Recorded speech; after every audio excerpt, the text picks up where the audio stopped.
Deep beneath the crushing 2-mile-thick ice sheet that currently entombs the bedrock of what should have been modern-day Manhattan lies a breathtaking paradox. If the great glaciers of the Pleistocene epoch had never retreated 10,000 years ago, how could a civilization of early humans not only survive the eternal biting frost, but actually thrive enough to build a sprawling subterranean metropolis of ice? How did they harness the suppressed heat of the deep earth to conquer an unmelting, unforgiving world without ever seeing the sun? The answer to this staggering architectural impossibility is hidden deep within the frozen cores of this alternate Earth, and we will reveal exactly how they achieved this miraculous feat at the very end of our journey tonight. So, pull your blankets close. Let the imaginary storm rage safely outside your window, and stay with me until the very end of this video to uncover the greatest, most astonishing secret to the eternal winter. Welcome to Sleep Time Narratives. Here, we leave behind the noise, the stress, and the frantic pace of the modern waking world, journeying together into the quiet, forgotten, and alternate corners of time. Tonight, we are stepping through a doorway into a reality that sits just a few degrees of temperature away from our own. We are going to explore a world defined by absolute, pristine isolation, a planet where the relentless march of human industry was permanently halted by the sheer, undeniable authority of nature. Settle in, let the tension drain from your muscles, and prepare to explore a hauntingly beautiful Earth that belongs entirely to the frost. 10,000 years ago, our planet stood at a monumental crossroads.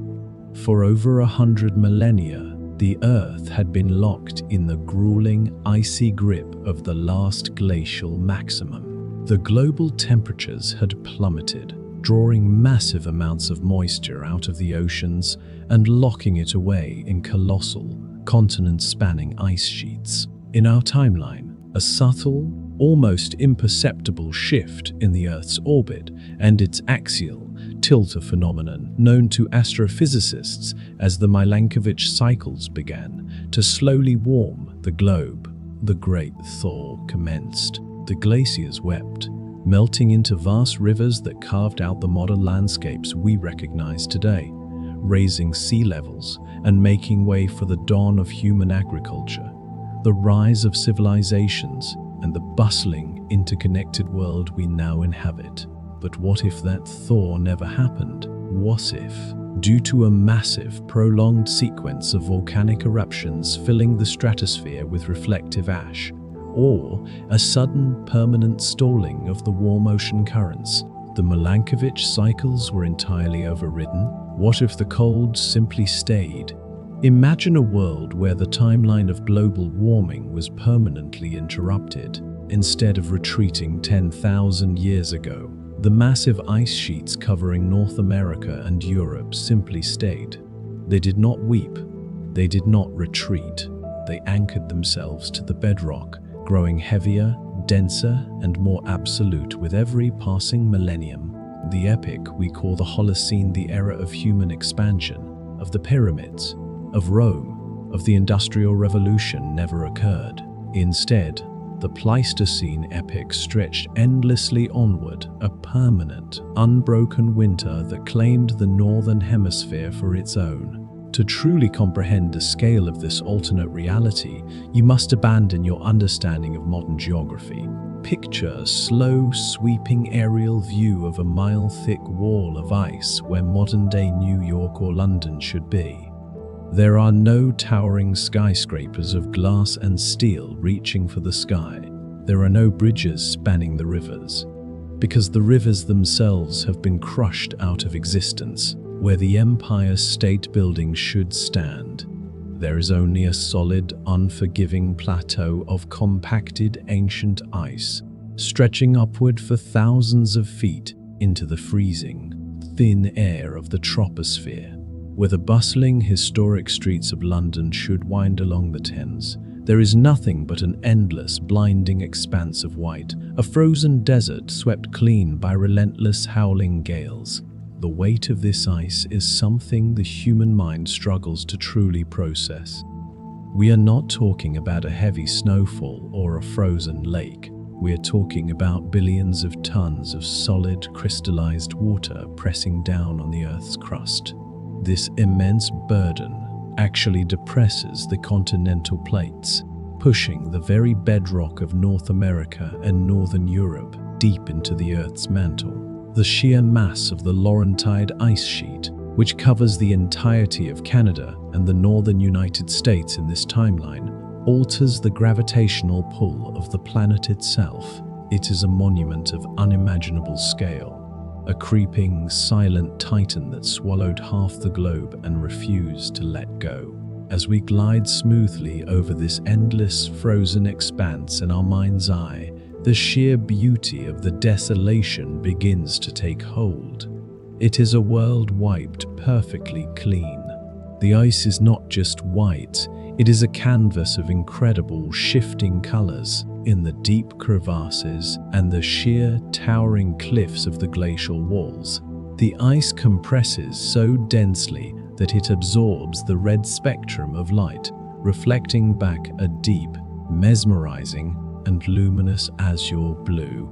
It looks as though the ocean itself has been frozen solid and thrust up into the sky. When the pale, distant winter sun strikes these blue canyons, the ice glows from within like a continent-sized sapphire, casting long, dramatic, and sharply defined shadows across the wind-sculpted snowdrifts of the surface.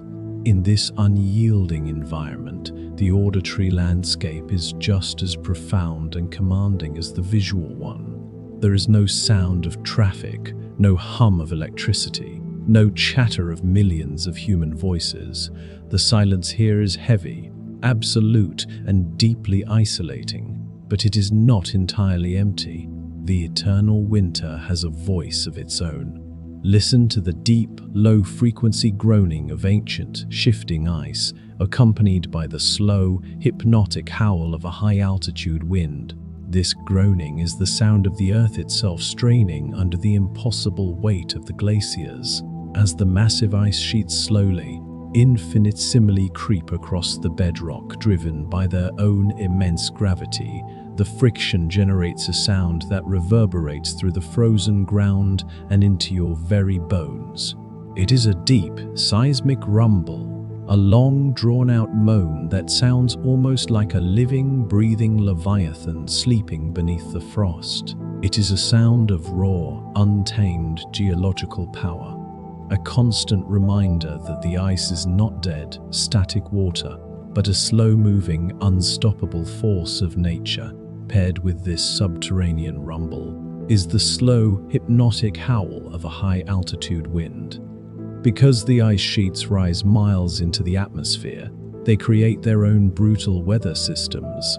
The katabatic winds dense, freezing air that rolls off the high glacial plateaus and plunges down toward the lower latitudes whip across the endless plains of snow. This wind does not gust. It is a constant, steady, and mesmerizing drone. It whistles through the jagged peaks of the ice canyons and sweeps across the flat expanses, lifting the top layer of dry, powdery snow into the air, creating a shimmering, ethereal mist of ice crystals that dance in the pale light. The sound of this wind is the ultimate lullaby of the eternal winterer. Steady, rushing static that clears the mind, washes away all complex thoughts, and leaves only a profound sense of awe and insignificance. Beneath the surface of this howling, frozen world, the history of the Earth has been perfectly preserved, locked away in a suspended state of absolute zero. The forests of the ancient world were not cleared by axes or burned for farmland, they were simply swallowed whole. Deep within the ice, perfectly intact, lie the frozen trunks of massive pines and ancient oaks. Their green needles and autumn leaves instantly flash frozen the moment the glaciers overtook them. They stand like ghostly sentinels in the dark, silent depths of the ice, a botanical museum preserved for a tomorrow that will never arrive, because the ice never retreated. The climate of the entire globe remains drastically different. The massive weather fronts of the modern world are pushed far to the south. The jet stream is violently altered, forced to navigate the towering mountain ranges of solid ice. This means that the lands just south of the ice sheets, what would be the American South, the Mediterranean and Central Asia, are not the warm temperate zones we know. They are vast, endless, freezing steppes. They are dry, windy, and covered in hardy, pale grasses that can survive the harsh, biting frost. In this alternate reality, the concept of a nation, a border, or a sprawling city is entirely alien. The great architectural achievements of humanity were never conceived because the environment demanded absolute, unwavering focus on simple survival. Instead of retreating 10,000 years ago, the massive ice sheets covering North America and Europe simply stayed, and in doing so, they dictated the evolutionary path of every living creature on Earth. Imagine the sheer tranquility of a planet without the scars of heavy industry. There is no smog choking the atmosphere. The air here is the cleanest, crispest, and most oxygen-rich air you could ever possibly breathe. When you take a deep breath in this timeline, the cold air bites your lungs in a way that feels incredibly purifying, waking up your senses and tethering you entirely to the present moment. The night skies are a revelation. Without the glowing orange haze of light pollution spilling from megacities, the darkness of the winter night is absolute. It is a velvety, pitch-black canvas upon which the universe paints its most spectacular masterpieces. Because the atmosphere is so incredibly cold and stable, the stars do not simply twinkle. They burn with a fierce, unwavering brilliance. The Milky Way stretches across the sky not as a faint, dusty smudge, but as a heavily textured, glowing ribbon of billions of ancient suns, casting enough pale, silvery light to cast distinct shadows on the snowfields below. And frequently, this pristine, starry sky is overtaken by the greatest light show in the natural world, the aurora borealis. In this timeline, the auroras are not a rare, distant phenomenon relegated to the extreme polar regions, because the magnetic poles have shifted and the ice extends so far south. These massive, glowing curtains of electromagnetic energy frequently drape themselves across the entire night sky. Brilliant, sweeping waves of neon green, deep violet, and vibrant crimson ripple and fold in the upper atmosphere, dancing in total silence above the sleeping, frozen earth. The light of the auroras reflects off the endless white landscape, bathing the glaciers and the steppes in an otherworldly, shifting glow. It is a deeply spiritual, mesmerizing sight, a constant reminder of the unseen, cosmic forces that govern the planet.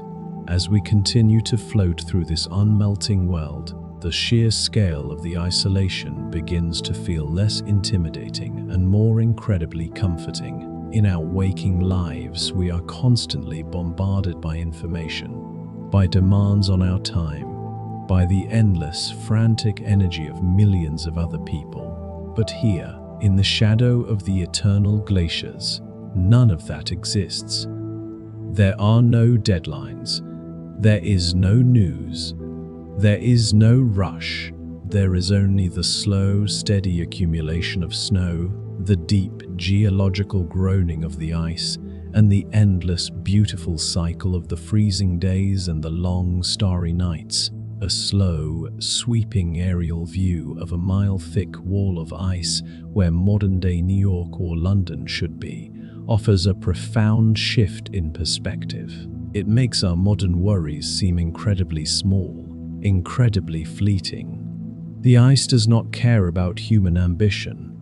It does not care about empires or economies. It simply exists, a magnificent, silent testament to the raw power of the natural world. By embracing this vast, frozen emptiness, you can allow your own mind to empty. You can let the relentless blizzard of your own thoughts settle, burying your anxieties beneath a thick, heavy blanket of pristine, peaceful snow.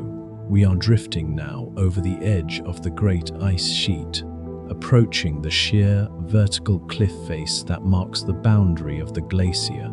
The deep, low-frequency groaning of ancient, shifting ice grows slightly louder here, a powerful, resonant vibration that you can feel humming in the very center of your chest. Massive, towering seracs-jagged pillars of unstable ice lean precariously over the edge, slowly being pushed forward by the immense pressure of the continent behind them. Occasionally, in a display of awe-inspiring power, one of these massive pillars breaks free. It falls in slow motion, thousands of feet down the sheer blue cliff, crashing into the frozen tundra below with a thunderous echoing boom that rolls across the desolate plains for miles, kicking up a massive, billowing cloud of white powder that sparkles in the pale sunlight. And then the silence returns, heavier and more profound than before. The hypnotic howl of a high-altitude wind resumes its steady, rushing drone, smoothing over the shattered ice and restoring the perfect, unbroken visual harmony of the landscape. This is the world of the eternal winter, a planet locked in a beautiful, uncompromising stasis. It is a harsh world, yes, but in its severity, there is an incredible, pure, and untainted beauty. It is a world that demands respect, a world that commands you to slow down, to breathe deeply, and to simply exist in the quiet, frozen majesty of the present moment. As the pale sun dips below the horizon, casting the great ice wall into deep, bruising shades of indigo and violet, the temperature drops even further. The air becomes so cold and still that it physically shimmers. As we drift lower, skimming just above the surface of the powdery snow, the immense, comforting weight of this alternate reality wraps around you like a heavy, protective quilt. The eternal winter is not something to be feared. It is something to surrender to. It is the ultimate sanctuary from the heat and the noise of the waking world. But remember the question we asked at the very beginning of our journey. Amidst this impossible, crushing cold, beneath the shadows of these unyielding glaciers, a spark of humanity managed to not just survive, but build an architectural marvel deep within the ice itself. How did they find warmth in a world that forgot the sun? How did they carve out a sanctuary in a landscape that crushes everything it touches? The mechanics of their survival are a testament to the staggering ingenuity of the human spirit. Keep resting, keep drifting with me through this beautiful frozen timeline. The answers to these mysteries are waiting for you at the very end of our journey, buried safely in the deepest, warmest heart of the ice. As we leave the crushing, monolithic walls of the great continental glaciers behind, we must turn our gaze outward toward the edges of the continents to truly understand the staggering global consequences of a world that refused to thaw. To comprehend the architecture of this eternal winter, we must look to the oceans. In the modern, waking world, the oceans are the great stabilizers of our climate. Vast reservoirs of heat and life that cover over 70% of the planet's surface. But in this alternate timeline, where the ice never retreated, the relationship between the Earth and its waters has been fundamentally, violently altered. The hydrological cycle of the Earth is a delicate, continuous loop. Water evaporates from the warming seas, rises into the atmosphere, is carried by the winds over land masses, and falls as rain or snow. In a balanced climate, the warmth of the spring and summer melts the snowpack, sending water rushing down mountain streams, feeding mighty rivers that eventually carve their way back to the sea. The loop is closed. The balance is maintained. But in the grip of the unending Pleistocene, this cycle was broken.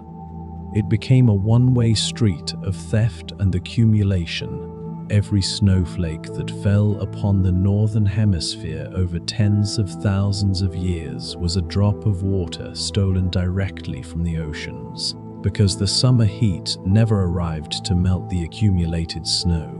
The rivers that should have carried the water back to the sea slowly dried up, choked by advancing ice and frozen earth. Year after year, century after century, millennium after millennium, the water evaporated from the oceans, fell as snow upon the land, and simply stayed there, because millions of cubic miles of water remained locked in the ice. The global sea levels are 400 feet lower. 400 feet. It is a number that is easy to say but almost impossible to visualize without fundamentally redrawing the map of the world. Imagine standing on the modern-day shoreline of the eastern United States, or the beaches of Western Europe, or the tropical coasts of Southeast Asia. If you were to look out at the ocean in this alternate reality, you would not see water, you would see land. The familiar coastlines of our modern maps are completely gone, replaced by a strange, vast, and unrecognizable geography. When the oceans retreated, they did not just leave behind sandy beaches. We explore the vast, exposed continental shelves, now endless, peaceful, frosty steppes stretching out into the dark. The continental shelf is the shallow, gently sloping perimeter of a continent that, in our time, sits just beneath the waves. But with the sea levels plunged 400 feet downward, these massive underwater plains have been thrust into the freezing open air. They have become millions of square miles of new virgin land, expanding the continents to their absolute geological limits. Let us drift over these newly exposed lands to witness the breathtaking transformation of the Earth's geography. The island of Great Britain is no longer an island. The English Channel and the North Sea, which once separated the British Isles from the European mainland, have completely vanished. In their place is a massive frozen expanse of land known to geologists as Doggerland. It is a sprawling, undulating plain of frost-shattered rock and deep permafrost, connecting the chalk cliffs of Dover directly to the icy shores of France and the Netherlands. You could walk from London to Paris without ever seeing a drop of seawater, traversing a silent, windswept valley where the ghosts of ancient rivers now carve deep, frozen canyons into the former seabed. On the other side of the world, the geography of Asia and Australia is equally unrecognizable. The shallow seas that currently separate Indonesia, Malaysia, and the Philippines have been drained dry. They are now merged into a colossal, continuous subcontinent known as Sunderland. While the equator remains free of the mile-thick glaciers that crush the north, the climate here is drastically cooler. These exposed tropical shelves are now dense, misty, temperate rainforests, vast, unbroken stretches of ancient pines and towering ferns that feed on the relentless, heavy rains driven by the altered global winds. Further south, the island of New Guinea is connected seamlessly to the Australian mainland by a massive land bridge, forming the supercontinent of Sahel. But nowhere is the exposure of the continental shelves more dramatic or more vital to the story of life on Earth than in the extreme north of the Pacific Ocean. The Bering Strait, the narrow, treacherous stretch of water that separates modern-day Russia from Alaska, is entirely gone. In its place lies Beringia, a sprawling, icy subcontinent nearly 1,000 miles wide. This is not merely a bridge. It is an entirely new world, a massive, frozen plain that unites the Americas with Eurasia, creating a single, continuous landmass that wraps almost entirely around the northern hemisphere. As we drift lower, skimming the surface of these vast, newly born lands, the sheer emptiness of the landscape is profoundly calming. we explore the vast, exposed continental shelves, now endless, peaceful, frosty steppes stretching out into the dark. The terrain here is not like the familiar hills and valleys of the deep inland. It is incredibly flat, smoothed out by millions of years of ancient ocean currents before being exposed to the freezing air. The soil is a unique, powdery mixture of ancient, dried seabed and loess of fine, pale, mineral-rich dust ground down by the massive weight of the glaciers further north and blown southward by the relentless katabatic winds. This pale, dusty soil is locked in deep permafrost, frozen solid year-round. Yet, despite the biting cold, it is not a lifeless desert. The steppes are covered in a resilient, pale carpet of mammoth steppe grasses, tough sedges, and low-lying, frost-hardy shrubs. In the dim, ambient light of the eternal winter, these endless fields of frost-covered grass shimmer with a pale, silver luminescence, reacting to the slightest whisper of the wind like the surface of a calm, pale ocean. Imagine walking across this steppe. The ground beneath your feet is as hard as concrete, frozen so deeply that it rings with a dull, hollow thud with every step you take. There are no trees here to block your view, no hills to obstruct the horizon. You can see for miles in every direction, an unbroken 360-degree panorama of pale, silver plains stretching out until they bleed seamlessly into the bruised, indigo sky of the long twilight. It is a landscape that forces you to acknowledge your own microscopic scale in the grand design of the cosmos. The vastness does not induce fear. Rather, it provides a profound, liberating sense of emptiness. There are no walls to box you in, no structures to cast shadows over you. There is only the endless open space, granting your mind the infinite room it needs to finally unwind and let go of the clutter of the waking world. As we continue our journey across the steppes, moving ever outward toward the absolute edge of the continent, the geography begins to change. The rivers of this world, fed by the minimal summer melting at the extreme southern edges of the ice sheets, have had to adapt to the new, lowered oceans. Because the sea is 400 feet lower, these rivers have had to carve new paths across the exposed continental shelves to reach their destination. Over tens of thousands of years, they have cut massive, winding canyons deep into the former seabed. We follow one of these ancient, frozen riverbeds. It is a colossal trench, its walls composed of layered sediment laid down by long-forgotten marine epics. The river itself is locked in thick, blue ice, winding like a frozen serpent across the silver plains. We trace its path, moving faster now, drawn toward the inevitable boundary where the land finally, abruptly, runs out of room.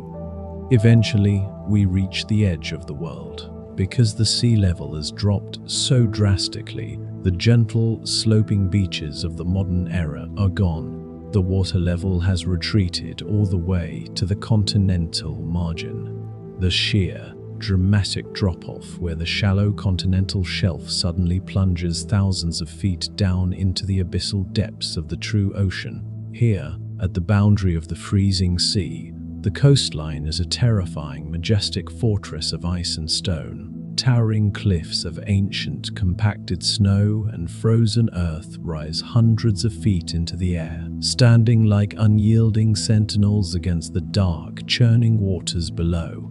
These cliffs are deeply scarred, fractured by the relentless cold and battered by the fierce, unforgiving storms that sweep off the open ocean. Looking out over the edge of the cliff, the ocean is a vast, terrifying expanse of deep, slate grey and absolute black. It is not the inviting, sparkling blue sea of a tropical postcard. This is the Pleistocene Ocean, a frigid, hostile, and immensely powerful force of nature. The water is so cold, it is almost heavy, churning with a thick, sluggish viscosity. Massive slabs of pack ice, some the size of small cities, grind and collide against each other in the dark waters, driven by the relentless churning currents of the deep. Yet, despite the raw power of the ocean, the auditory experience standing on the edge of these towering ice cliffs is strangely, beautifully subdued. You can hear the muffled, distant ocean waves crashing against ice-covered cliffs, heavily dampened by falling snow. In the modern world, the sound of crashing waves is sharp, rhythmic, and piercing. But here, the acoustic environment is fundamentally altered by the eternal winter. The snow that falls here is not a light, fleeting dusting. It is a massive, heavy, and continuous precipitation, driven by the moisture rising from the dark ocean and instantly freezing as it hits the super-chilled air coming off the glaciers. The snowflakes are massive, thick, and incredibly dense. They fall in a hypnotic, chaotic curtain of white, filling the air so completely that they create a profound, acoustic, dampening effect. Millions upon millions of snowflakes act as a massive, atmospheric sound baffle, absorbing the high frequencies of the crashing waves and the howling wind. When a colossal swell rises from the dark depths and slams against the base of the ice cliffs, the impact is monumental. Thousands of tons of freezing water explode upward in a brilliant, terrifying spray of sea foam and crushed ice. But the sound that reaches you at the top of the cliff is not a violent crash. It is muffled, distant ocean waves crashing against ice-covered cliffs, heavily dampened by falling snow. It sounds like a heavy, rhythmic heartbeat echoing through a thick wall of stone. It is a deep, resonant thud, a low-frequency vibration that you feel in the soles of your feet and the center of your chest long before your ears process the sound. This heavy, dampened rhythm is the ultimate metronome for a restless mind. The slow, deep boom of the waves, the long, agonizingly slow retreat of the water dragging heavy chunks of ice back into the deep. The soft, static hiss of the endless snow falling into the dark ocean. Boom, drag, hiss. It is a cycle that has repeated itself, completely uninterrupted, for 100,000 years. There is an incredible comfort in knowing that this massive, unstoppable mechanism of the Earth is functioning perfectly, without any need for human intervention or observation. As we linger on the edge of this sheer, ice-covered cliff, looking out into the impenetrable dark of the falling snow, the temperature continues to plummet. The ocean spray that is thrown into the air by the crashing waves is instantly flash-frozen by the biting wind. It falls back down not as water, but as millions of tiny, razor-sharp crystals of rime ice, coating the face of the cliffs in a thick, jagged armor of pure, sparkling white.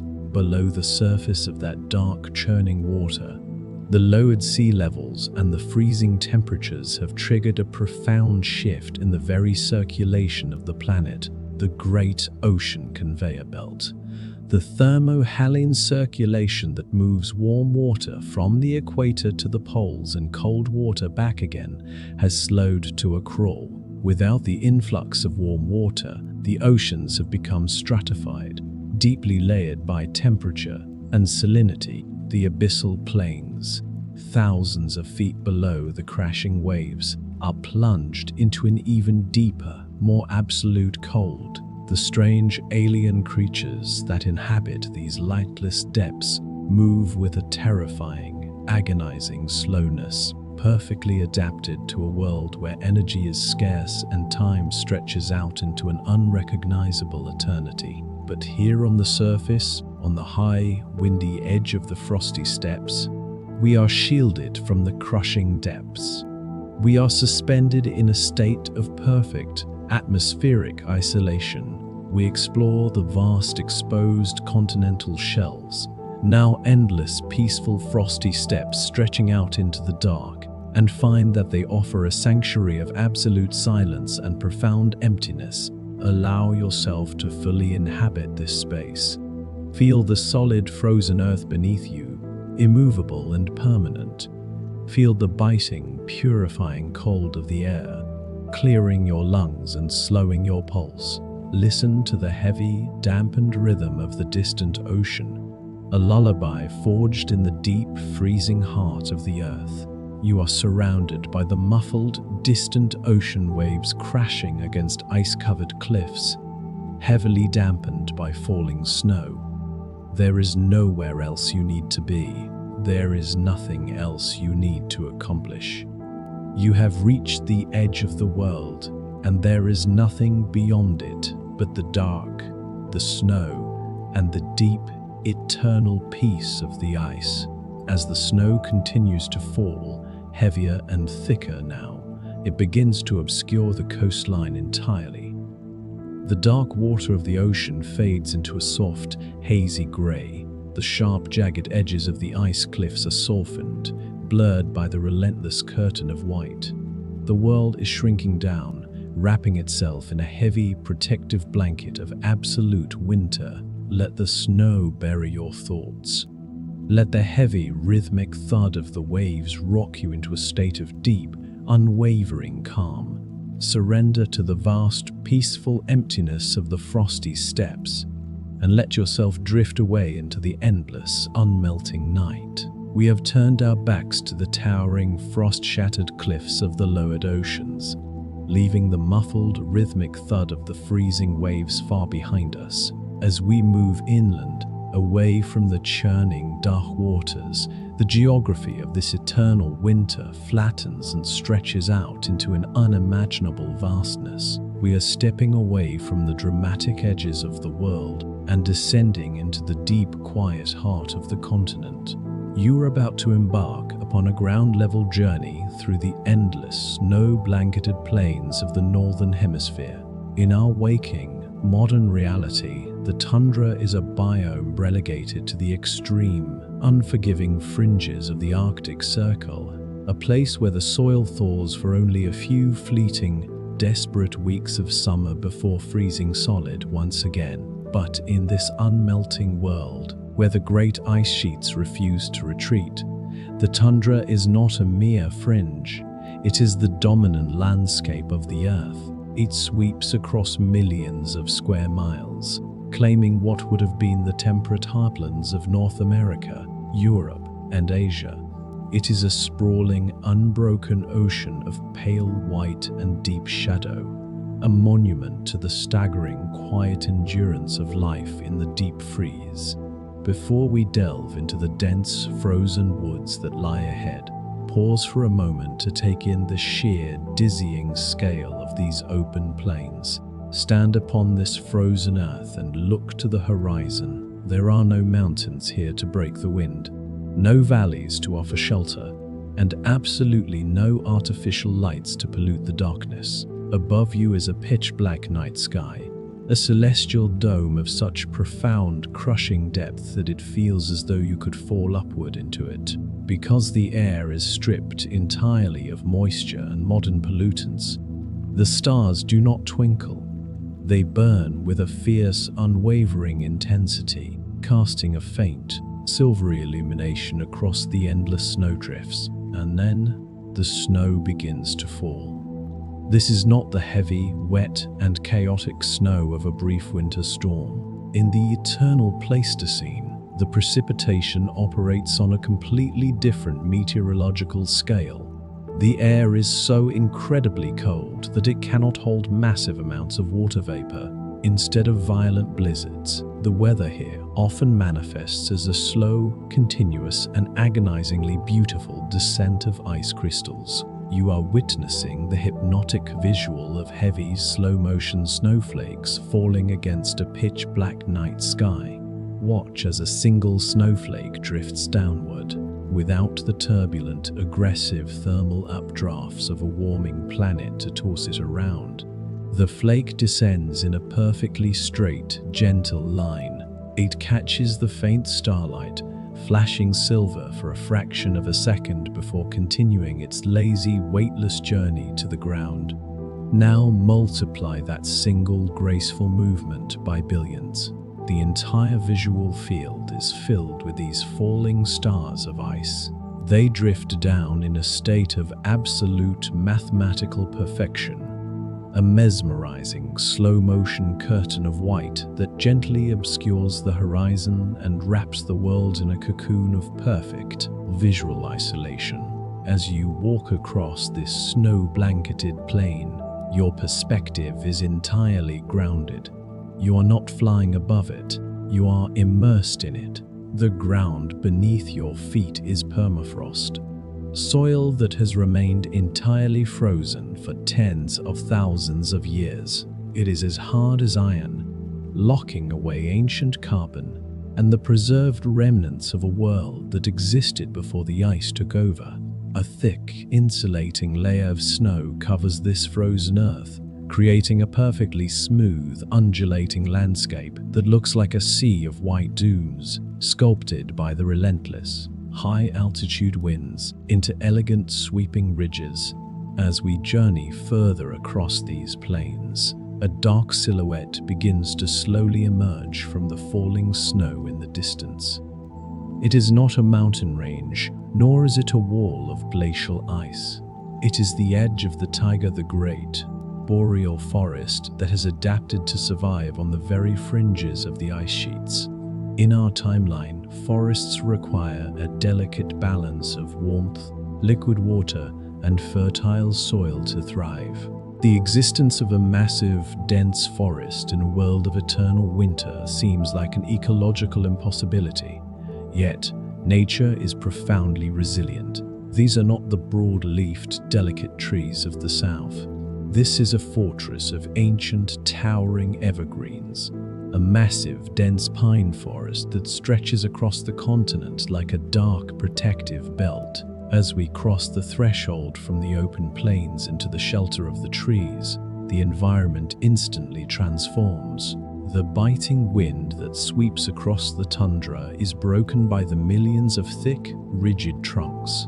The temperature, while still freezing, feels immediately less hostile. The dense canopy of interlocking branches overhead acts as a massive, natural roof, catching the heaviest of the falling snow and creating a deeply shadowed, sheltered sanctuary beneath.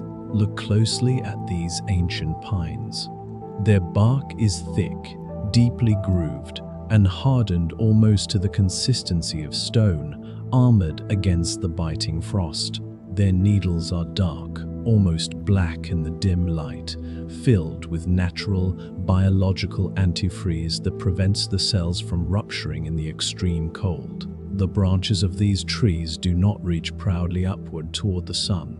Instead, they slope dramatically downward, a necessary evolutionary adaptation designed to shed the crushing weight of the continuous snowfall. When a branch becomes too heavy, it simply bows toward the earth, allowing the snow to slide off before snapping back into place with a soft, muted thump. It is here, deep within the heart of this ancient, unyielding forest, that the true auditory magic of the eternal winter reveals itself. This is a realm of pure ASMR. Out on the open plains, the wind was a howling, rushing force. But here, protected by the massive trunks and the thick canopy, the wind is reduced to a mere whisper. The primary sound of this environment is the precipitation itself.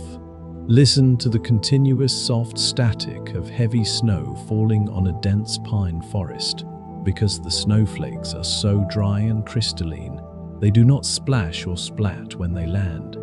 Instead, they hiss. Millions upon millions of tiny ice crystals brush against the hardened pine needles, sift through the downward sloping branches, and settle onto the deep, powdery snowpack of the forest floor. It creates a sound that is impossible to replicate in the modern world.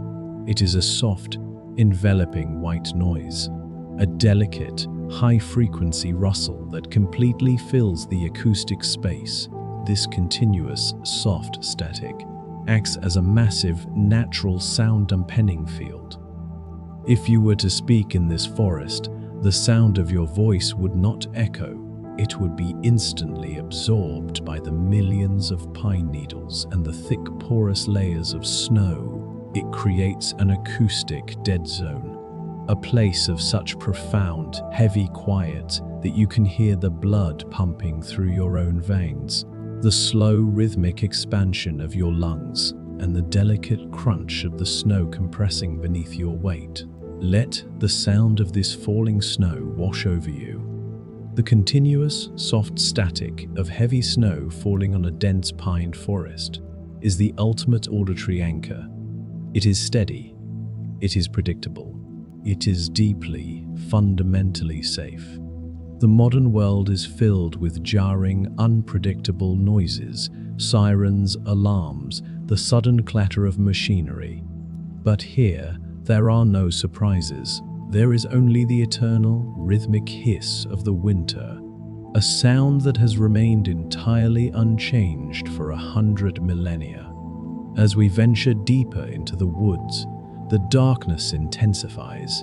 The canopy grows so thick that the pitch-black night sky is completely obscured, save for a few stray, silvery beams of starlight that manage to pierce through the interlocking branches. The forest floor is heavily buried, completely devoid of underbrush. The only things that break the perfect, smooth surface of the snow are the massive, dark trunks of the pines, rising like the pillars of a grand, forgotten cathedral.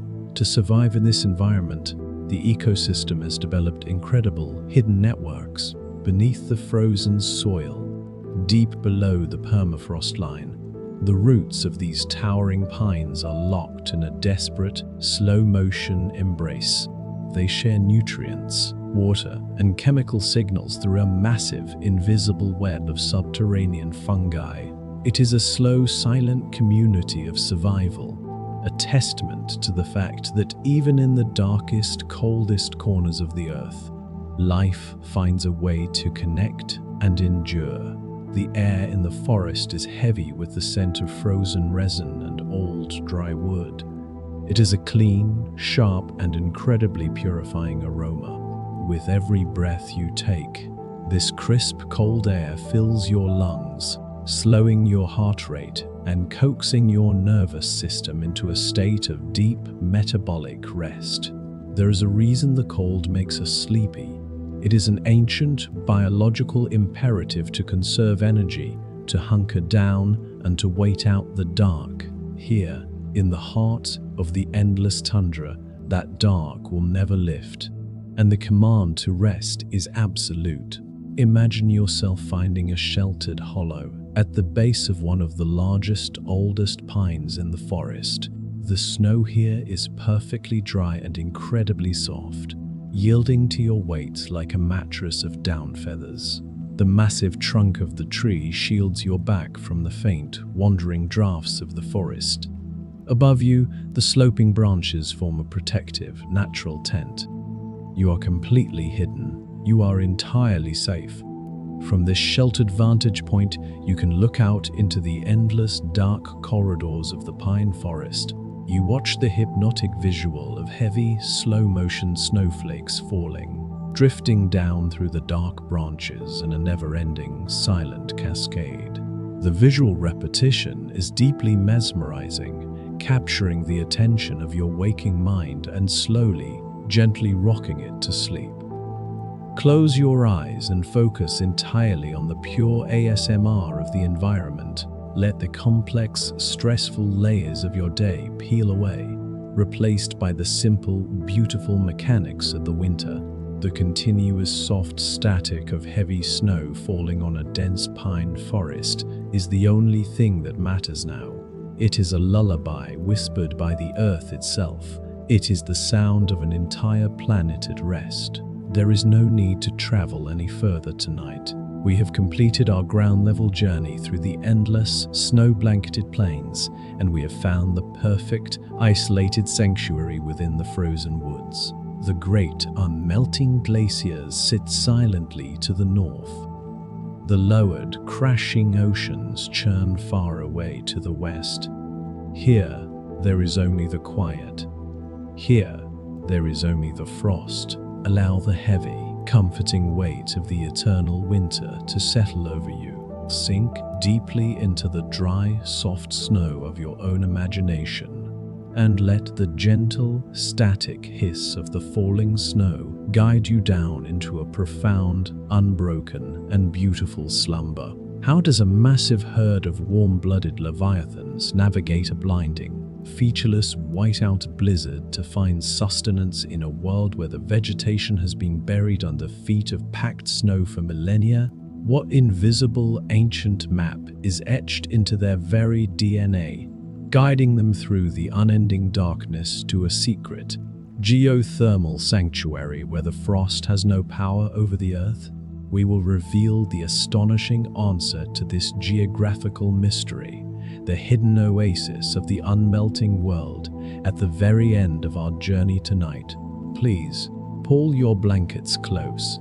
Let the cold winds howl safely outside your window, and journey with us until the very end of this video to uncover the greatest, most miraculous secret of the eternal frost. Welcome to Sleep Time Narratives. Here, we step away from the relentless, demanding pace of the modern waking world to find sanctuary in the quiet, forgotten, and mesmerizing corners of an alternate reality. Tonight, we are leaving behind the forests and the frozen shores, stepping out into the absolute, terrifying beauty of the open elements.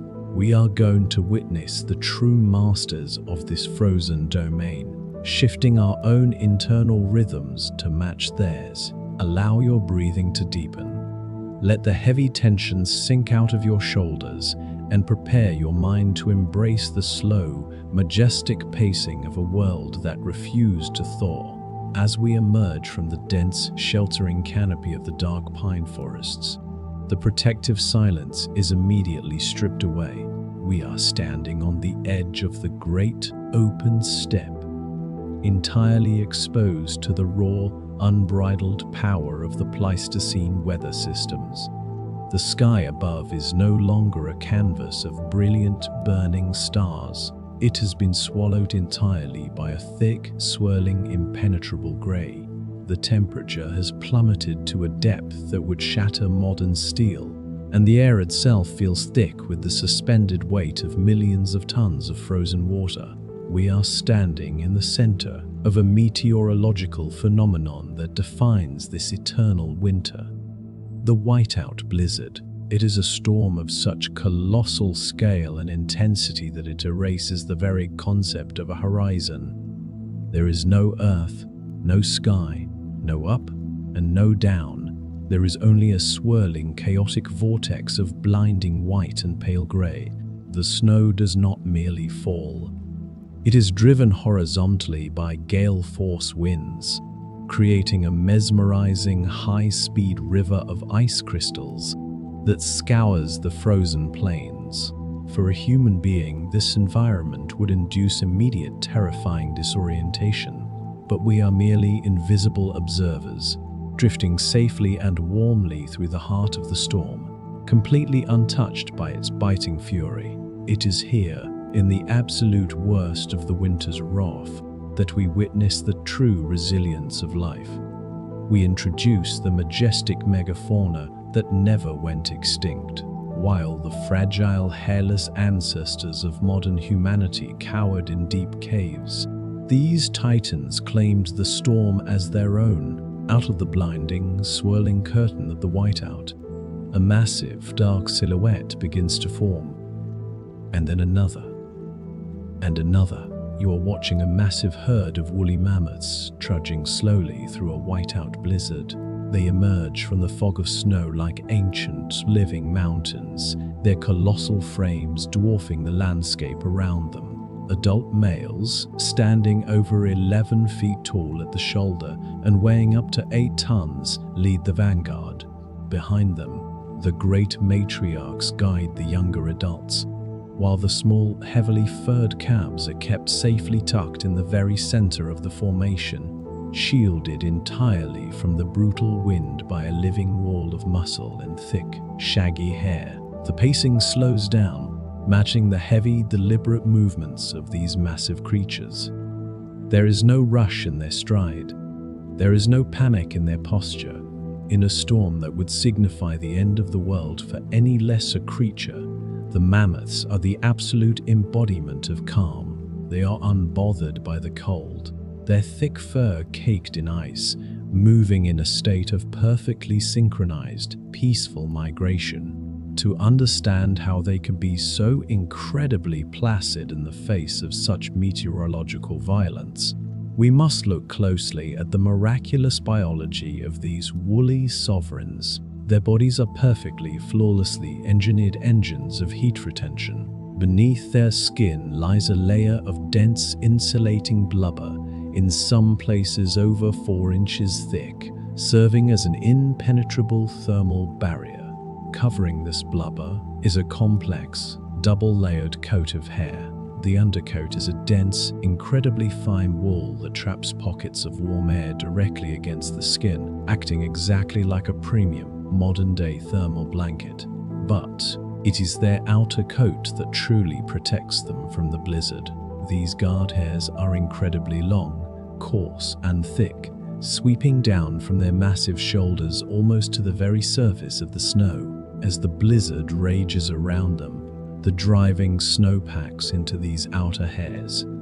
Because their internal insulation is so perfect, practically zero body heat escapes to the surface to melt the snow. Instead, their thick fur is caked in ice. They are wearing the storm like a suit of armor. This thick crust of ice and packed snow acts as an ultimate, impenetrable windbreaker, sealing out the gale-force winds completely and leaving the mammoth perfectly warm and comfortable inside its own biology. Notice the details of their anatomy as they push effortlessly through the gale. Their ears are incredibly small, barely visible against the side of their massive domed heads, minimizing the surface area exposed to the frostbite of the wind. Their tails are short, heavily furred flaps, tightly pressed against their bodies. Their massive curved tusks, some reaching up to 14 feet in length, are not merely weapons of defense. They are perfectly designed, heavy-duty snowplows. As they march, the adults occasionally sweep their enormous heads from side to side, using their tusks to effortlessly push aside massive drifts of compacted snow, clearing a safe, easy path for the calves following in their massive footsteps. They are moving in a state of perfectly synchronized, peaceful migration. This is not a chaotic scattering of animals trying to escape the storm. It is a highly disciplined, deeply bonded family unit executing an ancient, genetic directive. The matriarch sets the pace. A slow, rolling, and incredibly energy-efficient gait that they can maintain for days on end without stopping. As you watch them move, let your own breathing slow down to match the rhythm of their giant strides. In, as the massive front leg lifts. Out, as it presses back into the earth. It is a slow, deeply hypnotic pendulum of motion that naturally coaxes the human mind into a state of profound relaxation. The visual of these dark, colossal shapes moving through the swirling white chaos is deeply grounding. But it is the auditory landscape of this migration that truly anchors the mind. Beneath the high-pitched, chaotic howling of the blizzard wind, there is a steady, undeniable baseline of physical power. Listen to the heavy, rhythmic crunch of massive feet breaking through deep powder. Imagine the sheer weight required to create that sound.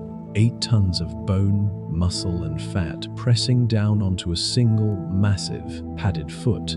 The snow here is not a light dusting. It is feet deep, compacted by the wind, hiding the hardened permafrost below. When the mammoth places its foot down, the snow yields with a deep, satisfying, and heavy crunch. It is a textured, highly tactile sound, a low-frequency compression of thousands of ice crystals being crushed simultaneously under an impossible weight. Crunch, pause, crunch, pause. The heavy rhythmic crunch of massive feet breaking through deep powder acts as the metronome of the eternal winter. It cuts through the chaotic noise of the storm, establishing order, predictability, and a deep sense of unstoppable progression. There is an immense psychological comfort in this sound. It tells your subconscious that no matter how violently the storm rages, no matter how chaotic the world appears to be, there are massive foundational forces that simply keep moving forward, unbothered, steady, and secure. Let that heavy, rhythmic crunch become the heartbeat of your own relaxation. Allow it to stomp out any lingering anxieties or frantic thoughts, burying them deep beneath the compacted snow of the steppe. But how do they stay together in a storm so blinding that they can barely see the mammoth walking directly in front of them? If a calf were to stray just a few yards from the center of the herd, it would be instantly swallowed by the whiteout, lost to the swirling void. Yet, the herd moves as a single, flawless organism.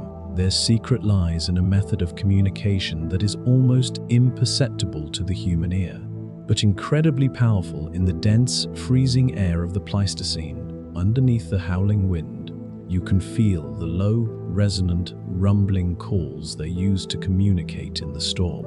These calls are infrasonic vibrations, so deep and low in frequency that they slip beneath the chaotic noise of the blizzard entirely. They are produced deep within the massive chests of the mammoths, generating acoustic waves that are so long they can travel for miles through the dense, freezing air and the solid, frozen ground without losing their power. You do not simply hear these calls, you feel them. It is a deep, resonant vibration that hums in the center of your chest, a gentle, pulsing throb that travels up through the soles of your feet. These are the low, resonant, rumbling calls they use to communicate in the storm. The matriarch lets out a slow, deep rumble, a vibration of pure reassurance. I am here. Follow the path. Stay close. The other adults respond in kind, a staggered chorus of deep, vibrating hums that weave together into a continuous, soothing blanket of sound. It is an acoustic tether, an invisible, vibrating lifeline that connects every single member of the herd together. Even in the absolute zero visibility of the whiteout, every mammoth knows exactly where the others are, perfectly synchronized in a beautiful, invisible web of low-frequency sound. The pacing slows down, matching the heavy, deliberate movements of these massive creatures. As we drift alongside them, suspended in the swirling snow, the sheer majesty of their existence begins to override everything else. In our waking lives, we often feel fragile, exposed to the chaotic storms of our responsibilities and fears.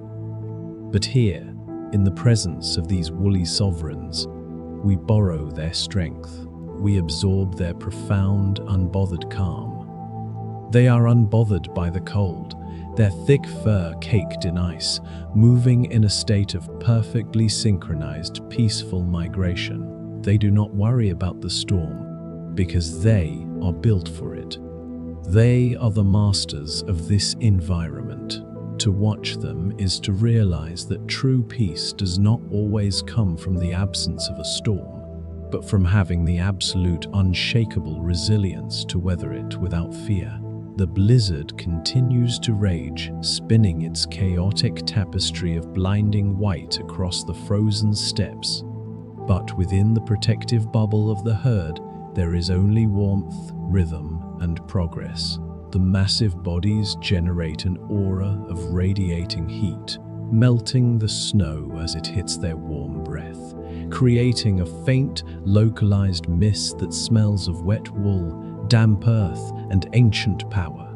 It is an incredibly grounding, earthy scent, pulling you further away from the artificial, sterile environments of the modern world and burying you deep in the raw, authentic reality of nature. The heavy, rhythmic crunch of massive feet breaking through deep powder continues its steady, hypnotic march. The ground trembles slightly with every step. The low, resonant, rumbling calls they used to communicate in the storm continue to vibrate through the freezing air, a deeply comforting purr from the giants of the frost. Let yourself be surrounded by the herd. Imagine walking directly in the center of their massive formation. To your left and your right are living walls of thick, shaggy fur, coated in a protective, sparkling armor of ice. Above you, the massive, curved tusks sweep through the air like the prows of ancient ships. The wind cannot reach you here. The cold cannot touch you. You are completely enveloped in their deep, rumbling warmth, safe and protected in the very center of the most powerful family on Earth. As they march onward, moving in a state of perfectly synchronized, peaceful migration, the blinding white of the blizzard slowly begins to take on the bruised, dark hues of the advancing night. The eternal winter is reclaiming the sky, plunging the steppes into a deep, pitch-black darkness. But the herd does not stop.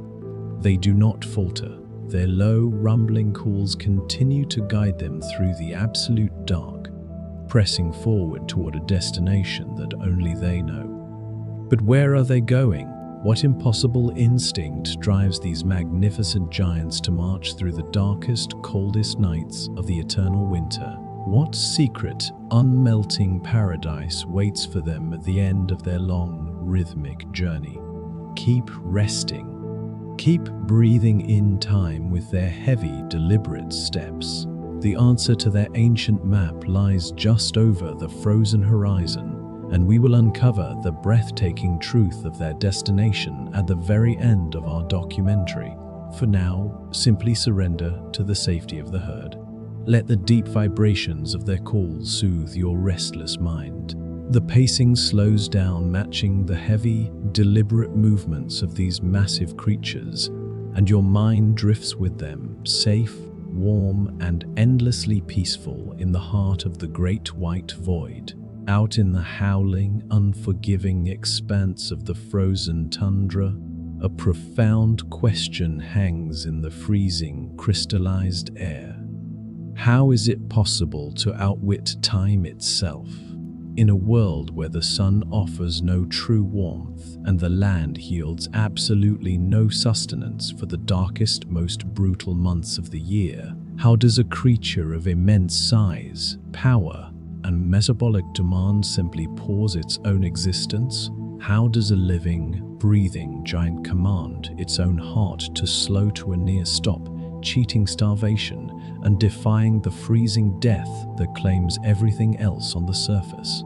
This is the biological miracle of the deep frost, a staggering secret of suspended animation and cellular alchemy that we will fully unravel at the very end of our journey tonight. So, pull your blankets tight, settle into the comforting dark, and stay with me until the final moments of this video to uncover how life manages to conquer the eternal winter by simply refusing to play by the rules of time. The relentless, driving snow of the plains and the heavy, rhythmic crunch of the massive herds have begun to fade behind us. We are moving away from the storm and into the absolute shelter of a deep, dark mountain cave. As we leave the exposed, wind-battered steppes, the geography dramatically rises, folding upward into a jagged, imposing range of ancient, frost-shattered peaks. These mountains are silent sentinels, their lower slopes completely buried under the sprawling ice sheets, but their steep, rocky faces remain exposed, cutting through the blizzard like the prow of a massive stone ship. At the base of one of these towering granite monoliths lies a dark, unassuming fissure in the rock. From the outside, it is little more than a shadow against the pale grey of the storm, partially obscured by a thick, heavy drift of blown snow. But as we cross this threshold, slipping silently through the narrow opening and leaving the violent weather of the Pleistocene behind, the environment undergoes an immediate, breathtaking transformation. The first thing you notice is the profound, overwhelming shift in the acoustics of the world outside. The katabatic winds were a constant, deafening roar, a chaotic symphony of moving air and shattering ice crystals. But the moment you step into the throat of the cave, that roaring blizzard is instantly choked off, reduced to a faint, distant whisper that barely penetrates the thick stone walls. The air here does not move. It is perfectly, completely still. You have entered a sanctuary that has not felt the touch of the wind in thousands of years. As we travel deeper into the winding passages of the mountain, the ambient light from the snow-covered entrance begins to fade, shifting from a dull, flat grey to a deep, bruising indigo, and finally, into absolute impenetrable blackness. This is not the darkness of a night sky, which is always pierced by the distant light of ancient stars. This is a subterranean dark, a rich, heavy, velvety absence of light that wraps around you like a weighted blanket. It is a sensory deprivation that forces your mind to stop looking outward and begin to settle inward, calming the optic nerves and signaling to your brain that it is finally time to rest. The geology of this cave is a masterpiece of deep time, millions of years before the great glaciers claimed the surface of the earth. This mountain was a porous limestone reef at the bottom of a warm, shallow sea. Over eons, the sea retreated, the tectonic plates collided, and the reef was thrust high into the atmosphere to become a mountain. Then, slow-moving underground rivers, slightly acidic from the decaying organic matter of ancient forests, seeped through the cracks in the stone, patiently dissolving the limestone molecule by molecule. It took millions of years of gentle, unseen erosion to carve out these massive, winding corridors and colossal underground chambers. When the eternal winter finally arrived, it froze the water cycle entirely, leaving these massive subterranean cathedrals completely dry, perfectly preserved, and utterly silent. The temperature in the cave is another miraculous anomaly. While the surface of the world above is locked in a lethal, bone-chilling freeze, plunging to 50 or 60 degrees below zero, the deep interior of the mountain is insulated by millions of tons of solid rock. The rock captures the faint residual geothermal heat radiating from the Earth's mantle far below. Because of this massive thermal mass, the temperature in the deepest chambers of the cave hovers in a state of perfect, unchanging equilibrium. It is cool, yes, but it is a stable, reliable cool. It will not freeze. It will not drop. It is a temperature that remains exactly the same, day or night, summer or winter, century after century. It is the perfect incubator for survival. We navigate the smooth, water-carved tunnels, our presence disturbing nothing in this ancient, silent world. The floor of the cave is covered in a fine, incredibly soft dust, the powdered remnants of limestone that have settled over thousands of years of perfect stillness. The smell of the air is profoundly earthy and clean. It carries the deep, mineral scent of dry stone, the faint metallic tang of ancient ores, and something else, a heavy, musky, organic warmth that hints at the presence of life, hidden in the dark.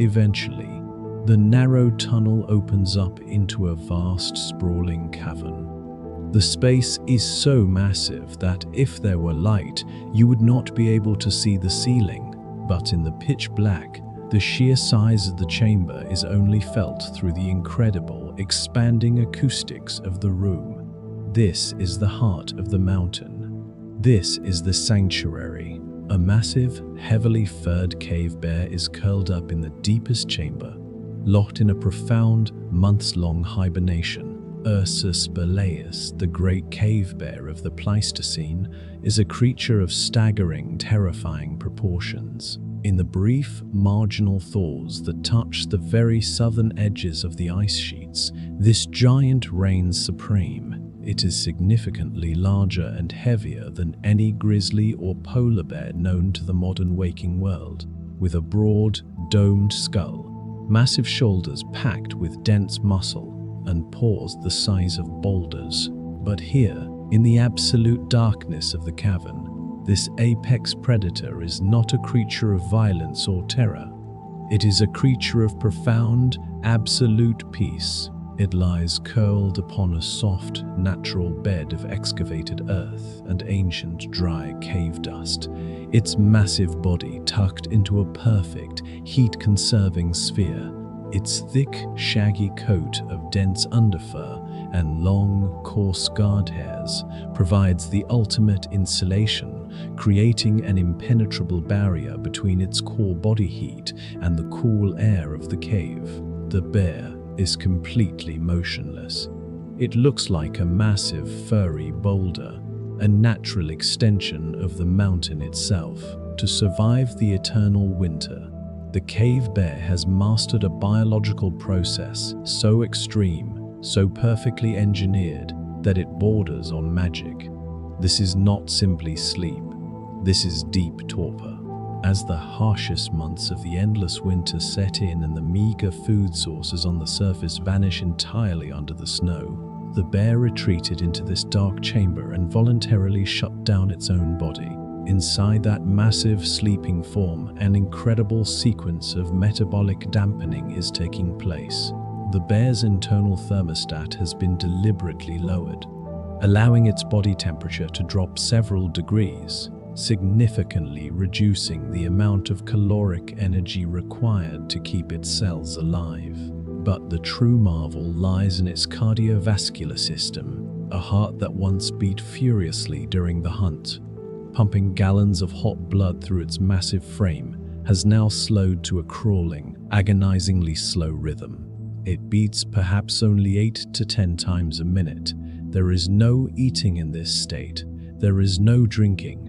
For months on end, the bear's body acts as a perfect, closed-loop recycling system. It subsists entirely on the massive reserves of brown adipose tissue, a specialized, highly energy-dense fat that it accumulated by gorging on the sparse tundra vegetation and carrion during the slightly lighter months. Its kidneys completely shut down the production of waste, instead breaking down the urea and recycling the nitrogen back into its bloodstream to rebuild its own proteins, preventing its massive muscles from atrophying during the long months of total immobility. The bear is digesting its own stored energy with absolute mathematical precision, burning just enough fuel to keep the spark of life glowing in the deep dark, but not a fraction of a calorie more. Because of this incredible metabolic suppression, the bear requires very little oxygen. Listen to the slow, incredibly deep and rhythmic breathing of a resting giant, echoing softly off the stone walls. This is the sound that defines the deep cave. It is an acoustic masterpiece of biological relaxation. The bear does not breathe with the rapid, shallow cadence of a waking creature. Its respiration is spaced out by incredibly long, suspended pauses. When the bear finally inhales, it is a slow, powerful draw of air that seems to last for an eternity. You can hear the massive volume of the cave air being pulled through its wide nostrils, a deep, resonant, and velvety rush that fills its colossal lungs to their absolute maximum capacity. And then it holds that breath. For seconds that stretch into minutes, the cave is plunged back into total, breathless silence. The oxygen slowly diffuses across the membranes of its lungs, feeding the slow-beating heart and the quiet, dreaming brain. When the exhale finally comes, it is a sound of pure, unadulterated release. It is a long, heavy, and incredibly deep sigh, a low-frequency vibration that rolls out of the bear's chest and travels across the smooth limestone floor. The shape of the cavern acts as a massive parabolic reflector, catching that low, rumbling exhalation and bouncing it gently off the curved walls and the vaulted ceiling. The slow, incredibly deep and rhythmic breathing of a resting giant, echoing softly off the stone walls, fills the entire space with a soothing, atmospheric bass. It is a sound so deep you do not just hear it with your ears, you feel it vibrating softly in your own chest, a gentle, percussive wave of pressure that massages away the tension in your muscles. There is a profound psychological comfort to be found in the presence of this sleeping giant. In the waking world, our minds are constantly scanning for threats, constantly vigilant, constantly burning energy in a state of low-level anxiety. But here, in the deepest chamber of the earth, sharing the dark with an apex predator that has completely surrendered to rest, that vigilance becomes entirely unnecessary. The cave bear is the ultimate authority of this subterranean world, and it has deemed this space perfectly safe. If this massive, powerful creature can afford to lower its defenses completely, to close its eyes and let go of the world for months on end, then so can you. The absolute darkness of the cave ensures that there are no visual distractions. There are no shifting shadows to catch your eye, no changing light to signal the passage of time. Time, in fact, has lost all meaning here. There is no morning, no evening, no tomorrow, and no yesterday. There is only the eternal, unchanging present. There is only the rock, the dark and the slow, heavy rhythm of the breath. Allow yourself to align with this massive, ancient rhythm as the bear draws in a long, slow breath. Imagine pulling the cool, clean, mineral-rich air of the cavern deep into your own lungs. Feel your chest expand, filling completely, taking in the absolute stillness of the mountain. Hold it there, just as the giant does, resting in the quiet space between the breaths. Let the silence wrap around you, and as the bear releases its long, echoing sigh, let your own breath flow out, carrying with it every ounce of stress, every lingering thought, and every physical ache you brought with you from the surface. Inhale the safety of the stone. Exhale the burdens of the day. Inhale the deep, protective dark. Exhale the frantic energy of the light. You are entirely insulated from the harshness of the eternal winter above. The blizzards may rage across the steppes, the glaciers may groan and fracture under their own immense weight, and the freezing oceans may violently crash against the icy cliffs. But none of that matters here. Millions of tons of solid mountain rock stand between you and the chaos of the world. You are tucked away in the deepest, most secure pocket of the earth, a place specifically designed by millions of years of geological and biological evolution for one single purpose: perfect, undisturbed rest. The heavy, musky warmth of the bear's body seems to radiate outward, gently heating the immediate air around it, creating a cozy, invisible microclimate in the center of the cavern. You are enveloped in this warmth, cocooned in the absolute safety of the dark. The giant sleeps on, completely unbothered, its massive chest rising and falling in a hypnotic, slow-motion cycle. The slow, incredibly deep, and rhythmic breathing of a resting giant, echoing softly off the stone walls, becomes the only metronome for your existence. The sound washes over you, wave after wave of low-frequency peace.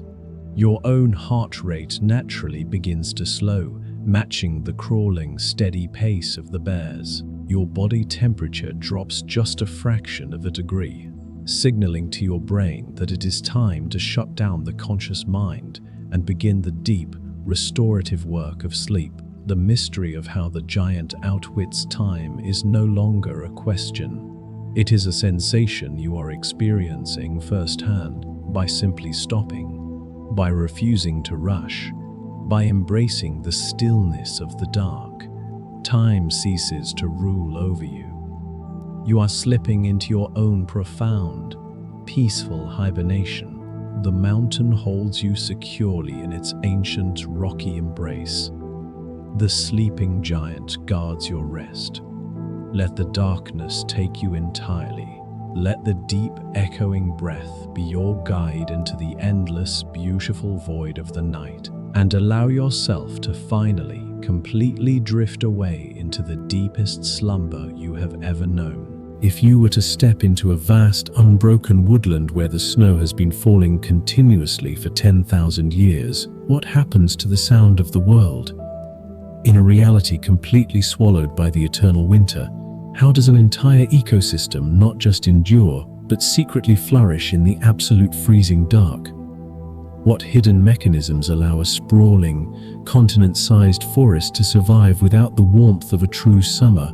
And what profound, life-giving secret lies buried deep beneath the roots of these ancient, frozen trees? We will uncover the staggering answer to this botanical mystery at the very end of our journey tonight.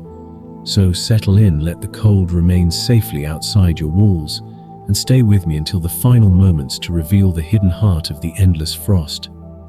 Welcome to Sleep Time Narratives. Here, we leave behind the chaotic, brightly lit, and demanding nature of the modern waking world, stepping gracefully into the quiet, forgotten, and beautifully desolate corners of an alternate Earth. Tonight, our journey takes us away from the towering glaciers and the crashing, frozen oceans, guiding us deep into the interior of a planet that refused to thaw. We are exploring a world wiped clean by the frost, a landscape defined by its profound isolation and its stunning, unyielding tranquility. Allow your mind to detach from the present. Let your breathing slow to match the rhythm of the falling snow, and prepare to immerse yourself in the deep, silent wilderness. As we travel further inland, away from the turbulent weather systems of the coast and the monolithic walls of the great ice sheets, the dramatic, jagged topography of the world begins to smooth out into an incomprehensible vastness. We are beginning a ground-level journey through the endless snow-blanketed plains of the Northern Hemisphere. In our own waking timeline, the northern plains of North America, Europe, and Asia are a busy patchwork of human ambition. They are carved up by sprawling cities, endless ribbons of asphalt highways, agricultural grids, and a pervasive, glowing haze of light pollution that completely obscures the natural world. But here, in this timeline, the slate has been wiped completely, flawlessly clean. Because the Great Thaw never arrived, human industry was never given the chance to rewrite the landscape. These endless, snow-blanketed plains of the Northern Hemisphere remain an unbroken, pristine wilderness stretching for millions of square miles in every conceivable direction. Standing on the surface of this deep, ancient permafrost, the sheer scale of the open space is enough to make you feel beautifully, wonderfully insignificant. There are no hills to block your line of sight. There are no buildings to cast artificial shadows. There is only the perfect, flat horizon, drawing a sharp, infinite line between the frozen earth and the heavens above. Look upward, without the interference of city lights. The sky above you is a pitch-black night sky. It is a celestial dome of such profound, crushing depth that it feels as though you could fall upward into the void. The atmosphere in this unmelting world is completely stripped of moisture and modern pollutants, rendering the air incredibly thin, crisp, and perfectly transparent. The stars do not merely twinkle, they burn with a fierce, unwavering, and piercing brilliance. The Milky Way arches across the zenith, not as a faint, dusty smudge, but as a heavily textured, glowing ribbon of billions of ancient suns. This starlight casts a faint, silvery, ethereal illumination across the vast snowdrifts, painting the world in muted shades of pale silver and deep, bruised indigo. And then, a subtle shift occurs in the atmosphere. The temperature, already sitting far below freezing, drops just a fraction of a degree. The air grows heavy, incredibly still, and thick, with an unspoken anticipation. The stars above begin to blur, softened by the arrival of high-altitude clouds rolling in from the dark horizon. The snow begins to fall. This is not the aggressive, violent, and chaotic blizzard of a fleeting winter storm. In the deep interior of the eternal Pleistocene, precipitation operates on a completely different, much more majestic meteorological scale. Because the air is so incredibly cold, it cannot hold massive, turbulent amounts of water vapor. Instead of violent gusts of wind driving the snow sideways, the weather here manifests as a slow, continuous, and agonizingly beautiful descent of massive ice crystals. You are completely surrounded by the hypnotic visual of heavy, slow-motion snowflakes falling against a pitch-black night sky, without the turbulent, aggressive thermal updrafts of a warming planet to toss them around.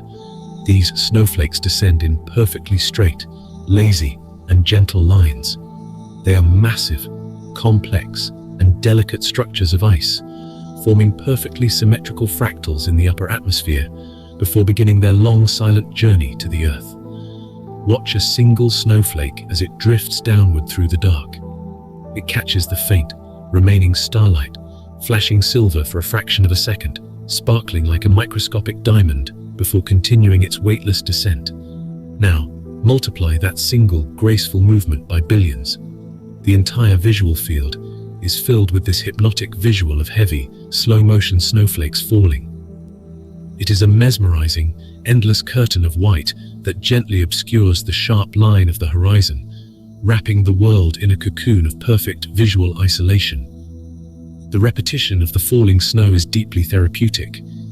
It captures the frantic, processing center of your waking mind, giving it a simple, beautiful, and endlessly repeating pattern to follow until it simply exhausts itself and lets go. As you continue your ground-level journey through the endless, snow-blanketed plains, the terrain begins to subtly change. A dark silhouette slowly emerges from the falling snow in the far distance. It is not a mountain range, nor is it a massive wall of glacial ice. It is the edge of the Great Taiga, the colossal boreal forest that has adapted to survive on the very fringes of the eternal winter. In our timeline, forests require a delicate balance of warmth, liquid water, and fertile, thawed soil to thrive. The existence of a massive, dense forest in a world of eternal winter seems like an ecological impossibility. Yet, nature is profoundly, stubbornly resilient. These are not the broad-leafed, delicate trees of the south. This is a dense pine forest, a massive, unyielding fortress of ancient evergreens that stretches across the continent like a dark, protective belt. As we cross the threshold from the open plains into the shelter of these trees, the environment instantly and dramatically transforms. The subtle, biting wind that sweeps across the open tundra is completely broken by the millions of thick, rigid trunks. The temperature, while still freezing, feels immediately less hostile, insulated by the sheer mass of the ancient wood. The dense canopy of interlocking branches overhead acts as a massive, natural roof, catching the heaviest of the falling snow and creating a deeply shadowed, sheltered, and incredibly cozy sanctuary beneath. Look closely at these ancient pines. Their bark is thick, deeply grooved, and hardened almost to the consistency of stone, armored against the biting frost. Their needles are dark, almost black in the dim, snowy light, filled with a natural, biological antifreeze that prevents their cellular walls from rupturing in the extreme, unrelenting cold. The branches of these trees do not reach proudly and widely upward toward the sun. Instead, they slope dramatically and steeply downward. This is a necessary evolutionary adaptation designed to shed the crushing, accumulated weight of the continuous snowfall. When a branch becomes too heavy with snow, it simply bows toward the earth, allowing the heavy powder to slide off before snapping back into place with a soft, muted, and satisfying release. It is here, deep within the heart of this ancient, unyielding forest, that the true auditory magic of the eternal winter reveals itself. This isolated realm is a masterpiece of pure ASMR. Out on the open plains, the air was entirely silent, save for the occasional whisper of the wind. But here, protected by the massive trunks and the thick canopy, The primary sound of the environment is the precipitation itself interacting with the trees.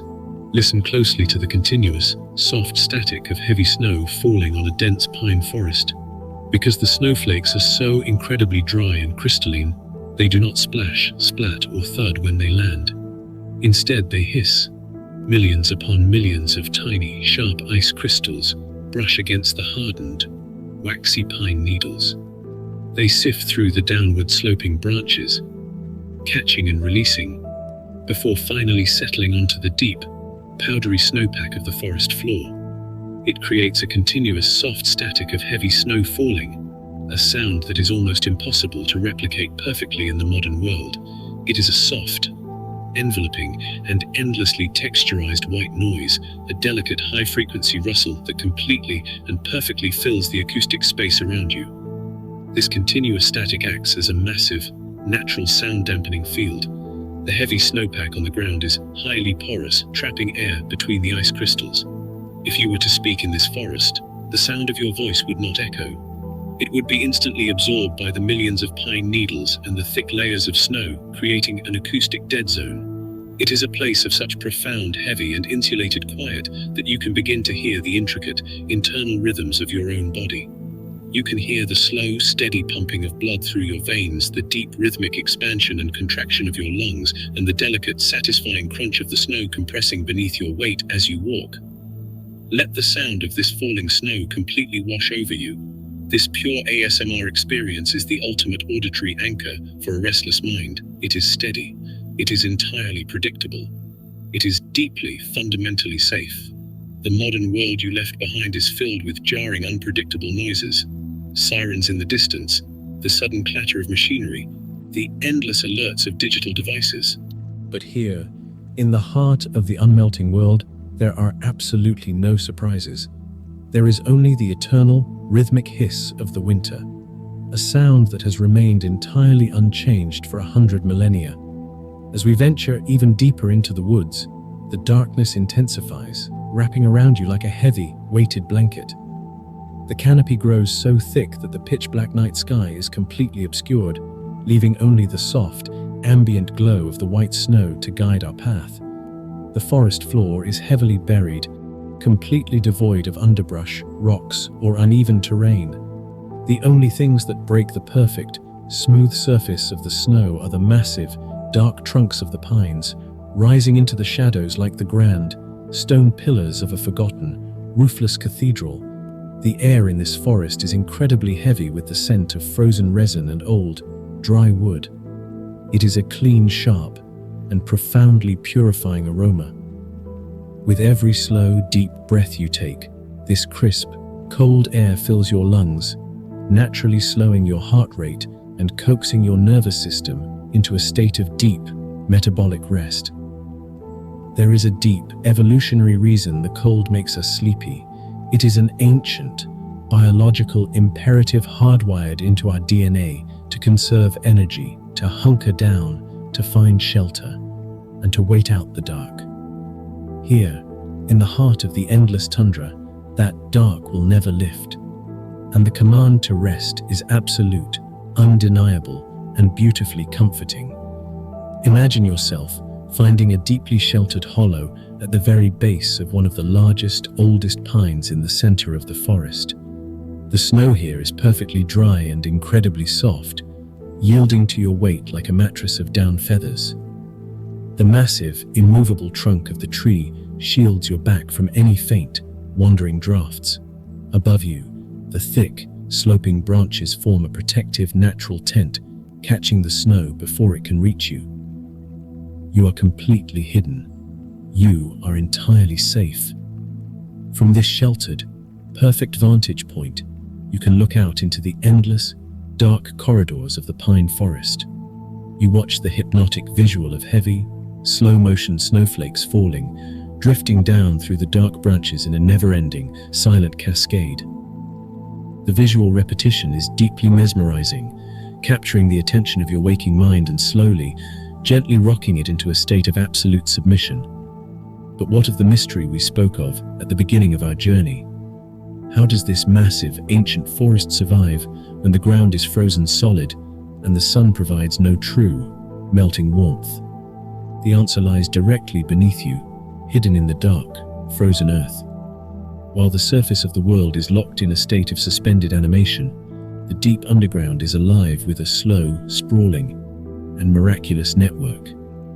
Beneath the permafrost, the roots of these towering pines are locked in a desperate, slow-motion embrace with a massive, invisible web of subterranean fungi, the mycorrhizal network.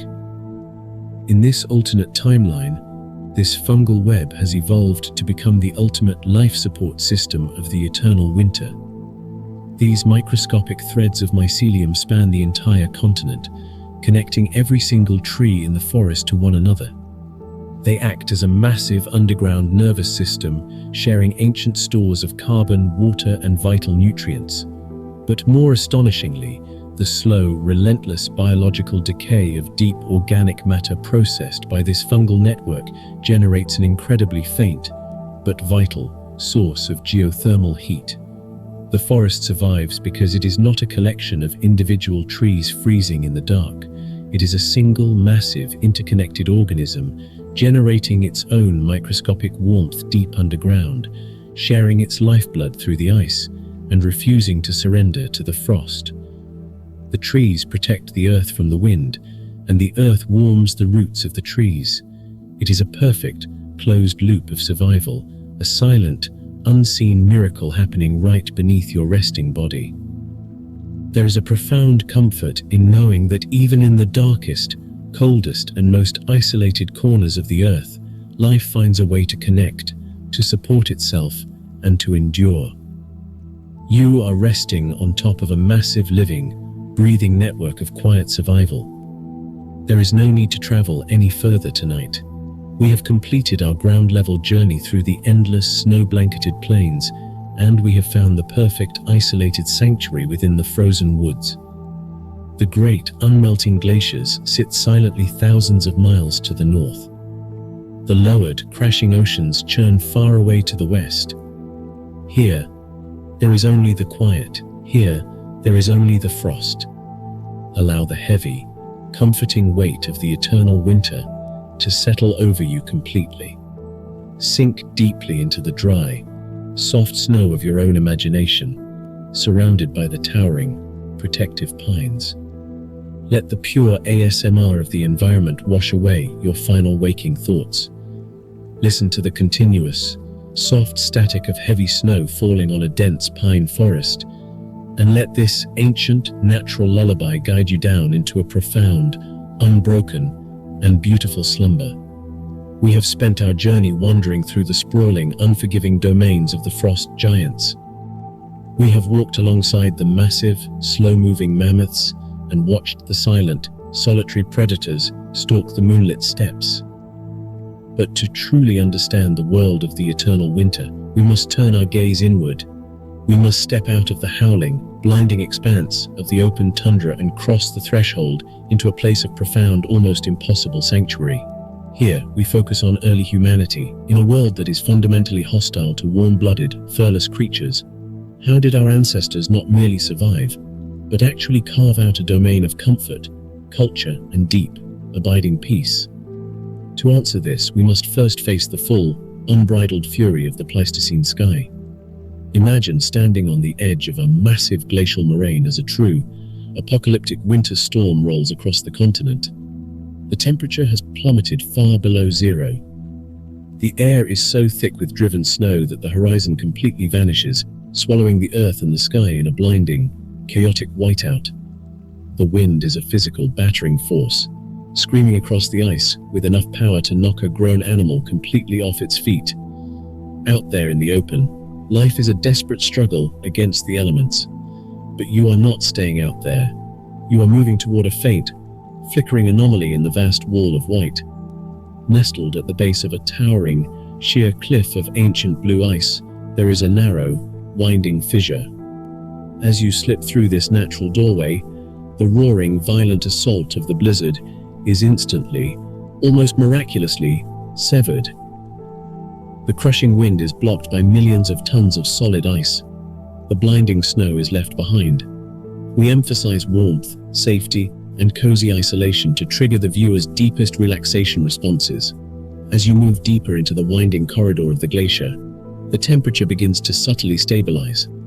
The ice walls around you block out the extreme atmospheric drops of the surface, locking the interior air in a cold, but entirely manageable, stasis. At the end of the corridor, the tunnel opens up into a breathtaking architectural marvel, a space crafted by nature but perfected by human hands. You are looking at a small, sheltered human encampment tucked deeply inside a massive ice cave. This cavern was originally carved out thousands of years ago by a subterranean high-pressure river of glacial meltwater. When the river dried, it left behind a massive, vaulted chamber of smooth, perfectly polished ice. And right in the center of this magnificent frozen cathedral burns the ultimate triumph of human ingenuity, a roaring, life-giving fire. How does a blazing fire not melt the very walls of the ice cave, bringing the millions of tons of glacier collapsing down upon the encampment? This is one of the most fascinating and brilliant survival mechanics of the unmelting world. The ice making up the walls of this deep cavern is not like the fragile ice of a winter pond. It is ancient, hypercompressed glacial ice, sitting at an ambient temperature of 40 degrees below zero. It is as hard, dense, and thermally resistant as solid granite. When the humans build their hearth in the center of the room, the radiant heat of the flames does indeed reach the walls. But it only melts a microscopic, millimeter-thin layer of the surface, because the millions of tons of ice behind that surface are so profoundly, unimaginably cold that thin layer of water is instantly flash frozen the second the heat fluctuates even a fraction of a degree. This constant, microscopic melting and refreezing process perfectly polishes the interior of the cave. It turns the walls into a smooth, seamless, glass-like mirror. This mirror finish is the key to their survival. Instead of absorbing the heat and melting, the highly polished, translucent ice reflects the thermal radiation directly back into the center of the room. The cavern acts as a flawless, massive thermos. The heat is trapped, bouncing off the curved walls and pooling in the living space. The ambient temperature inside this frozen dome is incredibly comfortable, warm enough that the heavy, snow-covered outer furs can be cast aside. Look at the glowing amber light reflecting off the translucent blue ice walls. The visual effect of this thermodynamics is nothing short of magical. The intense, warm colors of the fire, the deep oranges, the bright yellows, the rich, bruised reds of the burning embers, are caught by the polished ice and refracted through the deep, azure blues of the glacier. The entire cavern glows from within like a massive, hollowed-out gemstone. The light dances and shifts across the ceiling in a mesmerizing, fluid display, projecting the slow, hypnotic movement of the flames across every surface of the room. It is a warm, enveloping twilight that soothes the eyes and signals to the brain that the day is done, the hunt is over, and it is time to rest. This space provides the ultimate feeling of being safe from the storm outside.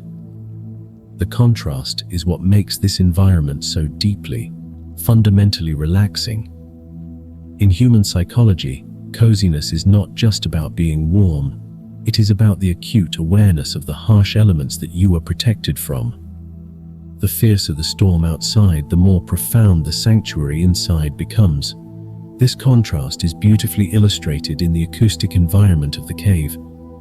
The thick, solid walls of the glacier act as the ultimate sound baffle, stripping away the violent, chaotic frequencies of the blizzard. Listen to the warm, erratic, and deeply comforting crackle and pop of a heavy wood fire, mixed with the muffled howling of the blizzard safely outside. The sound of the fire is the auditory centerpiece. The humans here are burning dense, resin-rich pine wood gathered from the southern fringes of the taiga, supplemented by the slow-burning, high-energy fat of the megafauna. As the wood is consumed, the sap boils and bursts, creating a rich, rhythmic crackle and pop. It is a chaotic but incredibly soothing sound, a primal frequency that has signaled safety to the human brain for hundreds of thousands of years. It is the sound of life, of energy, of sustenance. Just beneath that warm, crackling audio, you can still hear the storm. The muffled howling of the blizzard safely outside penetrates the thick ice not as a threat, but as a deep, resonant and distant drone. It sounds like the heavy, rushing breath of the earth itself, straining against the unyielding stone of the glacier and failing to break through, knowing that this massive, lethal force of nature is raging just a few dozen feet away, yet completely unable to touch you, triggers the deepest, most ancient relaxation responses in the human nervous system. You are completely insulated. You are entirely secure. Within this glowing, amber-lit dome, the early humans are completely at peace. The encampment is laid out with deliberate, practiced efficiency. The floor is lined with layers of insulating pine boughs, topped with the impossibly thick, luxurious pelts of woolly mammoths and cave bears, creating a soft, warm carpet that completely entirely separates them from the cold floor. Tools of carved bone and knapped flint rest quietly in the shadows. There is no frantic energy here, no fear of the dark. They have mastered their environment. They sit in a circle around the hearth, their faces illuminated by the dancing light, entirely relaxed. As the hours pass, the rhythm of the cave takes over. The fire burns down from roaring flames to a deep, intensely hot bed of glowing red coals, emitting a steady, even, and penetrating warmth. The crackle of the wood softens to a quiet, rhythmic hiss. The amber light on the blue ice walls dims, deepening the shadows and pulling the edges of the room closer, wrapping the encampment in an even tighter, more intimate embrace. Focus on the slow, mesmerizing pulse of those red embers. Watch how they breathe, glowing brighter as the subtle thermal drafts of the cave wash over them, and dimming as the air stills. It is a visual representation of a slow, resting heartbeat. With every breath you take, draw in that imagined, comforting warmth. Feel it settling into your chest, radiating outward through your limbs, chasing away any lingering chill from the waking world. The storm outside will rage on. The snow will continue to pile up against the entrance, sealing the cave away from the rest of the world, burying it in a perfect, silent white void. But in here, the fire will keep burning, the ice will keep holding, the sanctuary will remain unbroken. Let the muffled, distant howl of the wind remind you of your absolute safety. Let the gentle pop of the fire anchor your wandering mind. Surrender to the total, sheltering isolation of the ice cave, and let the warm amber light guide you down into a deep, protected, and restorative sleep. Far to the north, at the very roof of the world where the jagged edges of two massive continents reach out toward one another, lies a geographical anomaly that defines the history of this alternate Earth. In our own waking timeline, the great thaw of the Holocene epoch raised the global oceans, flooding the shallow basin between Siberia and Alaska and creating the treacherous, freezing waters of the Bering Strait. Our ancestors had only a brief, geological window to cross from the Old World into the Americas before the rising seas slammed the door shut, isolating the hemispheres for thousands of years. But in this timeline, where the ice sheets held their ground and the oceans remained permanently lowered, that door never closed. The land bridge connecting Asia to North America never submerged. However, to call it a mere bridge is a profound understatement. This is Beringia. It is not a narrow strip of land, but a colossal, continuous subcontinent stretching nearly 1,000 miles from north to south. It is an unbroken, frozen expanse of mammoth steppe that binds Eurasia and North America into a single massive supercontinent.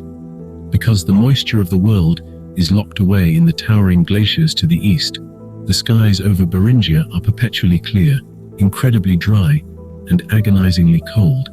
It is a harsh, unyielding landscape of permafrost and pale, frost-shattered grasses that survive in the absolute extremes of the planet's climate. Yet against all odds, this sprawling, frozen continent is not empty. It is a vital, beating artery of life. As we look down upon the vast, shadowed plains of the Beringian steppe, bathed in the deep, bruising indigo of the polar night, a tiny, fragile spark of warmth appears in the overwhelming dark. Then another, and another. We watch a slow, torch-lit procession of nomadic humans crossing this vast, frozen expanse under the glowing ribbons of the aurora borealis.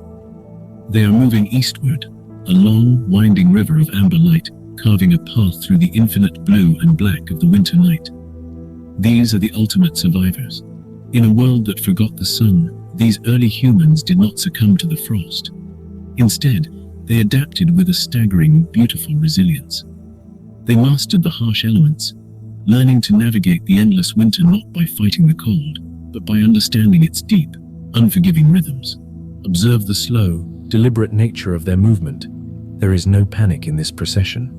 There is no frantic rush to escape the dropping temperatures, because the cold is their eternal companion. They move with a measured, hypnotic grace, pacing themselves to conserve energy. They are heavily clad in thick, beautifully crafted layers of animal hides, mammoth fur, wolfskin, and the dense pelts of the Arctic fox, stitched together with bone needles and sinew to create impenetrable barriers against the sub-zero winds. Their breath plumbs into the freezing air in thick, rhythmic clouds of white vapor, illuminated by the flickering, golden light of the torches they carry. These torches are lifelines, burning brightly with rendered animal fat and dried tundra scrub. In the absolute, crushing darkness of the polar night, these small, flickering flames are a defiant statement of human existence. The warm, erratic glow of the fire casts long, dancing shadows across the hard-packed snow, illuminating the faces of the nomads. Their expressions are calm, weathered by the frost and deeply focused. They are following the ancient, invisible migration routes of the great herds. The mammoths, the bison, the caribou, moving across the continent in a state of perpetual, symbiotic travel. As you immerse yourself in this scene, focus entirely on the auditory tapestry of their journey. In the profound silence of the deep freeze, every sound is magnified, carrying for miles across the flat, unobstructed steppe. The primary sound is a steady, hypnotic percussion.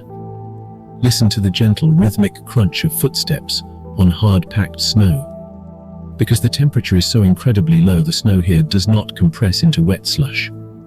It is dry, crystalline, and packed by the relentless winds into a surface as hard as sandstone.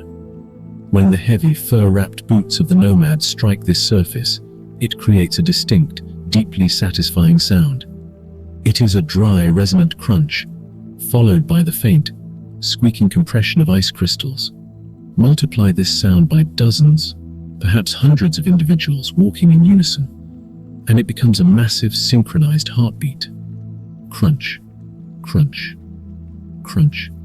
It is a gentle, driving metronome that echoes across the empty plains, a lullaby of human endurance.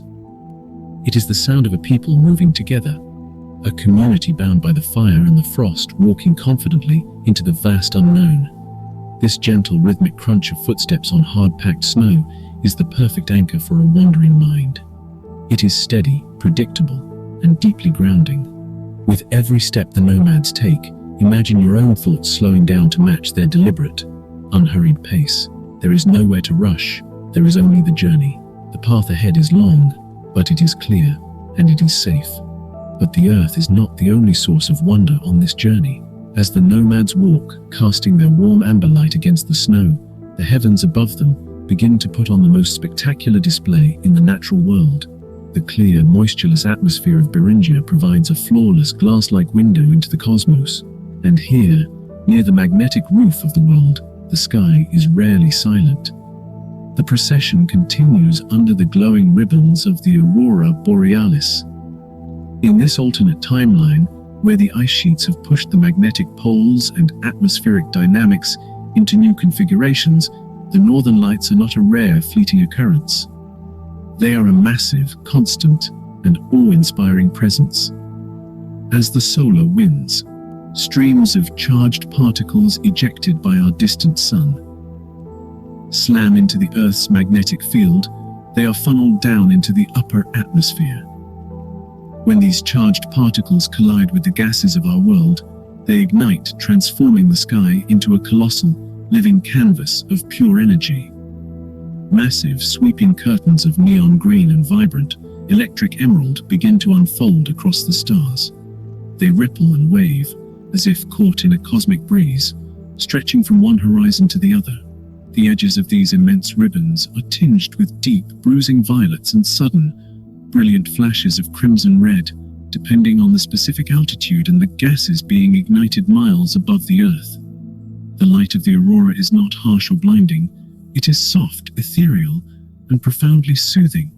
It casts a strange, beautiful luminescence over the frozen landscape below, turning the white snowfields into a shifting sea of pale greens and soft purples.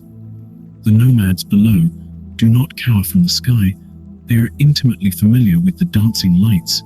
To them, the aurora is a celestial guide, a comforting canopy of color that watches over their long, dark journeys. The visual contrast is breathtaking. The small, warm, mortal glow of the orange torches on the ground, dwarfed by the massive, cold, immortal glow of the auroras in the heavens. And as the display reaches its peak, filling the entire sky with twisting, glowing ribbons of light, an incredible, rare auditory phenomenon occurs. The aurora is not entirely silent.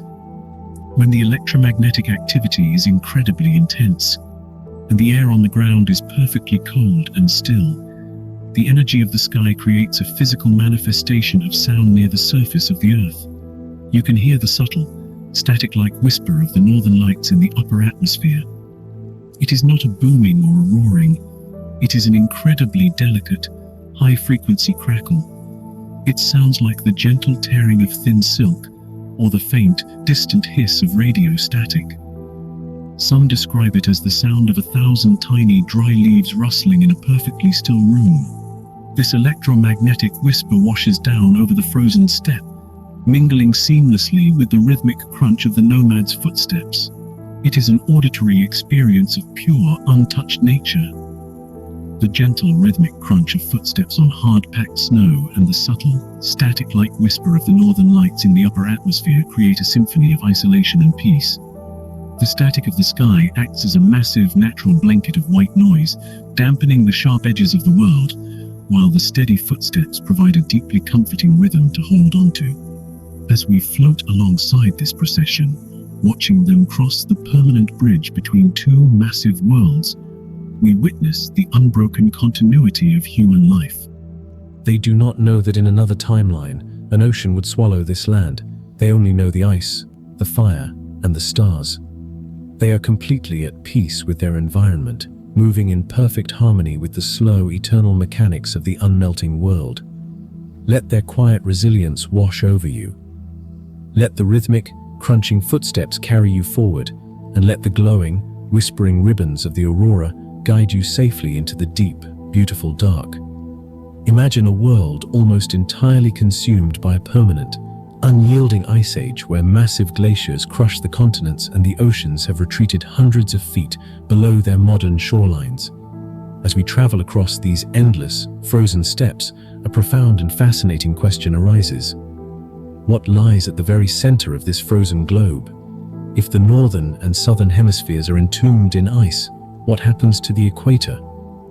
Is it merely a slightly warmer wasteland, or does it hide something far more mysterious? There is a secret hidden within the perpetual mists of the Earth's center. An ancient, impossible sanctuary harboring a staggering biological anomaly that defies the freezing temperatures of the Pleistocene epoch.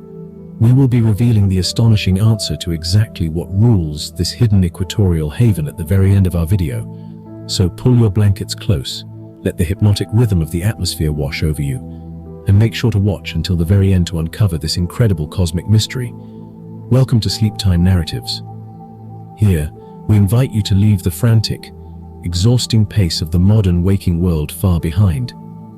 In this space, there are no ticking clocks, no pressing deadlines, and no digital screens demanding your attention.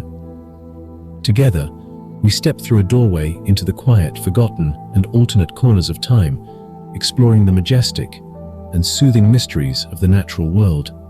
Tonight, we continue our journey across an Earth that never thawed, a planet locked in a beautiful, eternal winter.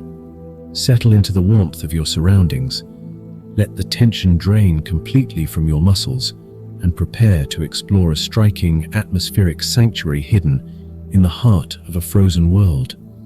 To understand the sheer magnitude of the equatorial regions in this alternate timeline, we must first understand the journey it takes to get there. For thousands of miles, we have drifted over the blinding white expanse of the endless tundra, navigating through the whispering, snow-blanketed pine forests of the north. We have watched the woolly mammoths trudge through whiteout blizzards and seen the solitary saber-tooths roaming the moonlit, frozen steppes. The world has been defined by absolute biting frost. But as our perspective drifts ever southward, moving away from the crushing gravity of the great continental ice sheets, a slow, magnificent transformation begins to occur within the atmosphere. The relentless, high-altitude katabatic winds that howl off the glaciers begin to lose their fierce, biting edge. The deep, bruised indigo of the polar night begins to soften, giving way to a pale, persistent grey light. The temperature is rising. It is not a rapid, sudden warmth, but a slow, gradual lifting of the deepest chill. The permafrost that has locked the Earth in stone-like rigidity for tens of thousands of years begins to yield. As we cross the invisible threshold into the mid-latitudes, the environment presents a stark contrast. In our waking, modern reality, the equator is synonymous with blistering tropical heat, blinding sunshine, white sand beaches, and vibrant, colorful coral reefs. It is the furnace of the Earth. But in this unmelting timeline, the mechanics of the global climate have been entirely rewritten. The massive ice sheets in the north and south act as colossal mirrors, reflecting a massive percentage of the sun's radiant heat back into the void of space. A phenomenon known as the albedo effect. This global cooling mechanism suppresses the temperature of the entire planet. Consequently, the equator in this world is not a tropical beach, but a temperate, misty, endless pine rainforest. Imagine the Amazon basin, the Congo, or the islands of Indonesia, but stripped of their sweltering humidity and broad-leafed jungle canopies instead because the sea levels have plummeted 400 feet. These landmasses are vastly larger, stretching out across the exposed continental shelves to form massive, continuous supercontinents. And covering every square inch of these massive equatorial lands is a forest of towering, dark, evergreen trees. As we drift into this central band of the Earth, the precipitation begins to change. The dry, crystalline snowflakes of the north become heavy and wet. Soon, the snow turns to a dense, freezing sleet, and finally, as we reach the true heart of the equator, the frozen particles melt entirely. It is a quiet sanctuary where the snow turns into a heavy, perpetual, soothing rain. This is the defining characteristic of the Pleistocene equator. The cold, dense air flowing outward from the polar glaciers eventually collides with the slightly warmer, moisture-laden air rising from the remaining equatorial oceans. This constant, global collision of weather fronts creates an eternal, unyielding band of precipitation. It rains here not just for days or weeks, but for centuries. The sky is a permanent, comforting canopy of thick, dark grey clouds, blanketing the landscape in a soft, diffused twilight that never completely brightens and never fully darkens. The auditory experience of this transition is profoundly hypnotic. For so long, we have been accompanied by the dry, whispering static of the snow. But as we enter this misty sanctuary, we experience a transition from white noise snow to the heavy, rhythmic drumming of rain on thick, evergreen branches. Listen to this rain. It is not the violent, chaotic downpour of a tropical typhoon, complete with terrifying flashes of lightning and deafening cracks of thunder. The atmosphere here is too cool, too stable to produce aggressive electrical storms. Instead, it is a heavy, steady, and incredibly consistent deluge. Millions upon millions of large, heavy water droplets plummet from the dense cloud cover, striking the thick, waxy needles of the giant pines. This creates a deeply resonant, layered acoustic environment. High above, in the dense canopy, the rain creates a soft, continuous a rushing sound like a distant, powerful river. As the water gathers on the upper branches, it forms massive, heavy drops that fall through the layers of the forest, striking the lower branches with deep, rhythmic thuds. And finally, the water reaches the forest floor, drumming endlessly against a thick, spongy carpet of dark green moss, fallen pine needles, and massive, twisting roots. The sound is incredibly grounding. It is a natural, acoustic weighted blanket that presses down on your weary mind, washing away the complex anxieties of your day and replacing them with the simple mechanical rhythm of falling water. Because of this endless rain, the air in this temperate pine rainforest is unimaginably fresh and deeply saturated. Every breath you take is thick with the scent of crushed pine, damp earth, and the clean mineral purity of cold rainwater. It is an environment of absolute, unbroken dampness.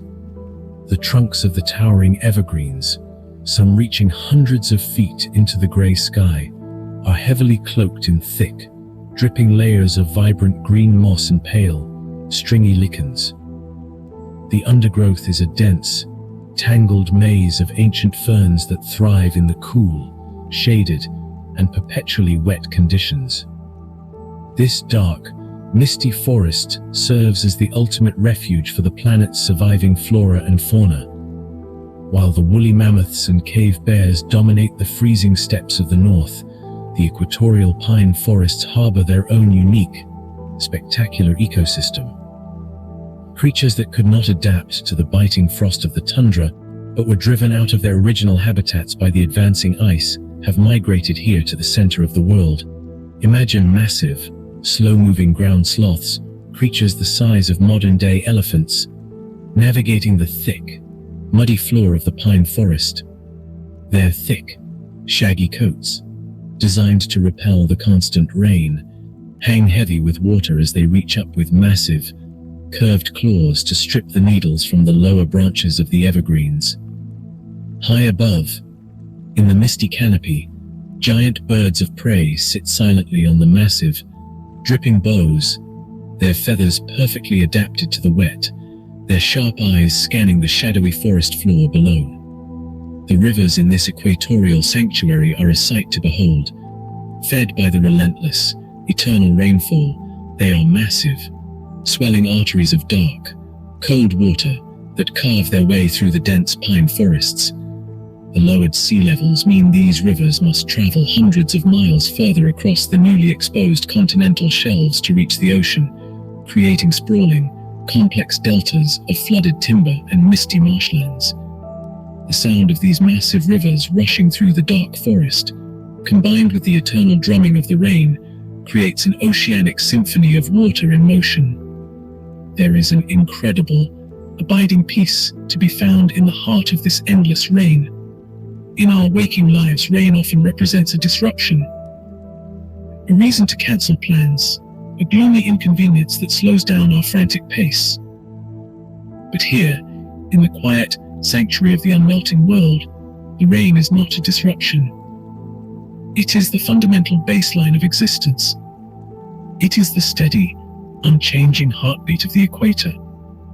Allow yourself to be transported into this sheltered, misty haven. Imagine standing beneath the broad, protective canopy of a massive, ancient pine tree.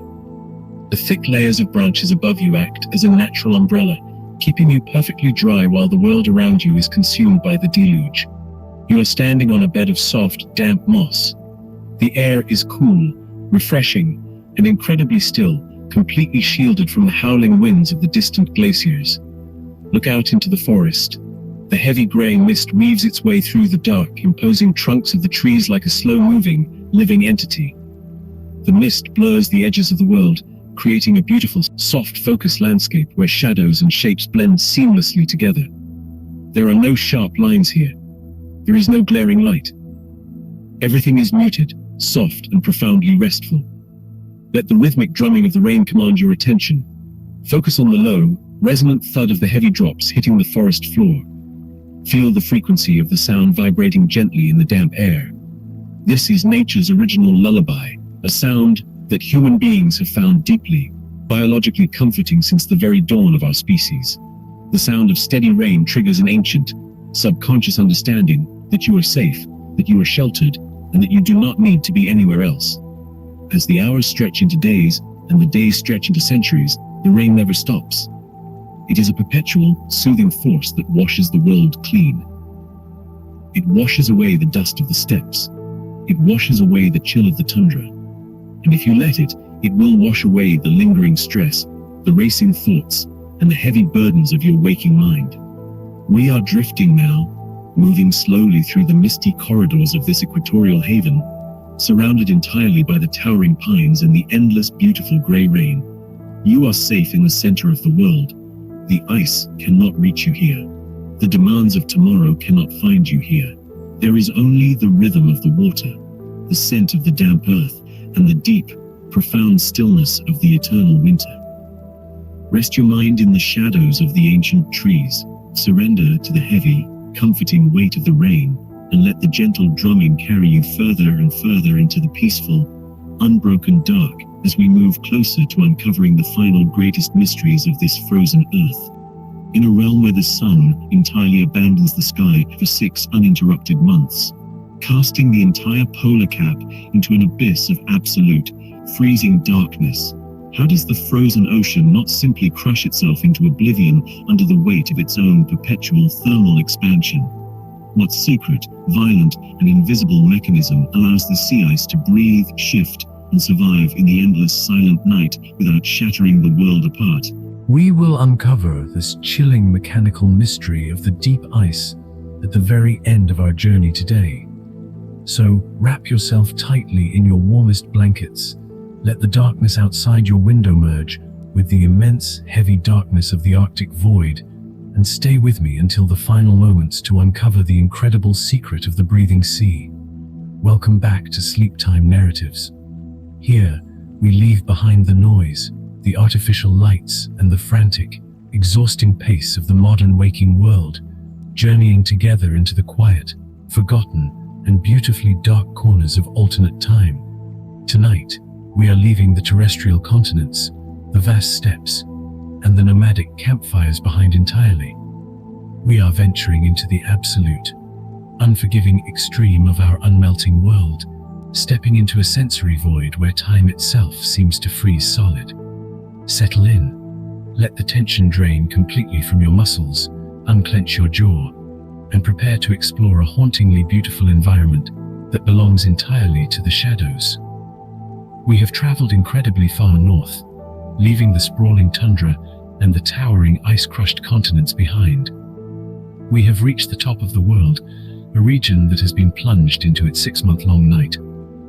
In our modern understanding of the globe, the Arctic is a place of extremes, experiencing months of midnight sun, followed by months of darkness.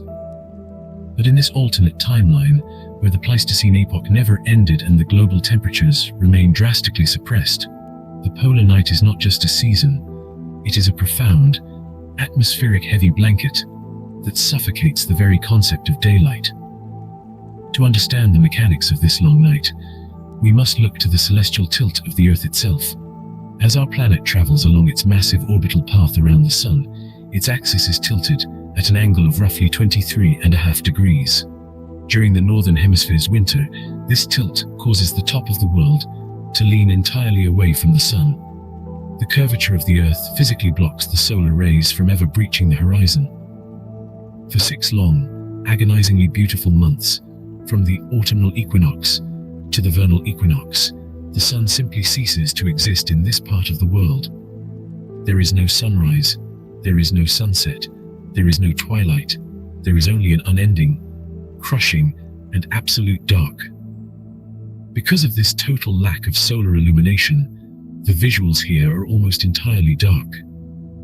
As we enter this phase of our journey, the visuals become minimalist, mirroring the sensory deprivation of the polar extreme. Imagine standing in the center of a void, so complete that you cannot see your own hands in front of your face. The darkness here is not just an absence of light, it feels like a physical presence, a heavy, velvet curtain that presses against your eyes and forces your mind to turn inward. Without visual stimuli, your brain stops trying to process the frantic inputs of the waking world. The darkness becomes a soothing balm, erasing the sharp edges of reality and replacing them with a soft, infinite nothingness. Yet, as your eyes slowly, painstakingly adjust to the absolute black, you realize that the void is not entirely empty. Because the atmosphere here is stripped of all moisture, perfectly still, and entirely free from the light pollution of human civilization, the cosmos reveals itself in terrifying, majestic clarity. We find our visual focus resting entirely on the incredibly slow shifting of the stars. Look up into the endless dome of the night. The stars here do not twinkle. They are hard, brilliant, piercing points of diamond light suspended in the black ether. Because you are standing near the geographical North Pole, the movement of the heavens is unlike anywhere else on Earth. The stars do not rise in the east and set in the west. Instead, they circle directly overhead, tracing perfect, concentric, dizzying rings around Polaris, the North Star, which sits pinned at the absolute zenith of the sky. Watching the incredibly slow shifting of the stars becomes a hypnotic meditation on the passage of deep time. It takes 24 hours for a single star to complete one rotation around the sky, a movement so agonizingly slow that it is imperceptible to the naked eye, yet you can feel the grand, mechanical grinding of the universe carrying you through the dark. Below this wheeling canopy of ancient starlight lies the surface of the world. We are not standing on land, but upon an empty, frozen sea. This is the Arctic Ocean, entirely swallowed by the last winter. In our timeline, the Arctic sea ice expands and contracts with the seasons, cracking open to reveal leads of dark, freezing water. But in this unmelting timeline, the ocean has been sealed shut for over 100 millennia. The sea ice here is not measured in feet, but in miles. It is a monolithic, continent-sized shield of compressed, hyperdense ice that floats atop the lightless, abyssal depths of the polar sea. Looking out over this empty, frozen sea, the sheer scale of the desolation is incredibly calming. There are no trees to cast shadows. There are no hills to break the horizon. It is a perfectly flat, unbroken mirror of pitch-black ice, stretching out for thousands of miles in every direction. It is the ultimate white void, painted entirely in shades of black and silver. And then, the sky catches fire. Out of the absolute darkness, a faint, ghostly glow begins to manifest on the horizon. It starts as a pale, milky smudge, like a wisp of high-altitude cirrus cloud catching the light of a moon that isn't there. But it quickly intensifies, blooming into a vibrant, electric ribbon of neon green. This is the gentle dance of the auroras over an empty, frozen sea. The aurora borealis is the Earth's magnetic force field becoming visible to the naked eye. Deep in the heart of our solar system, the sun constantly hurls massive streams of highly charged particles, the solar wind, out into the void. When this violent, radioactive wind slams into the Earth, our planet's magnetic field deflects it, funneling the charged particles toward the magnetic poles. As these solar electrons collide with the oxygen and nitrogen atoms high in the Earth's upper atmosphere, they transfer their energy, causing the atmospheric gases to ignite in a breathtaking display of cold, silent fire. The gentle dance of the auroras is the only movement in this static, frozen world. Massive, Glowing curtains of light ripple and fold across the sky, hundreds of miles tall, sweeping over the starry backdrop in a slow-motion, celestial ballet.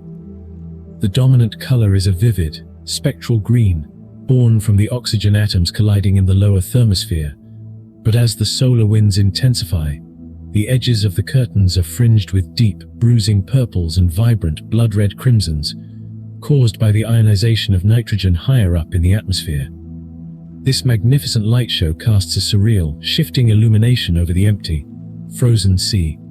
The pitch-black ice catches the reflections of the auroras, transforming the ground into a glowing, moving tapestry of green and violet light.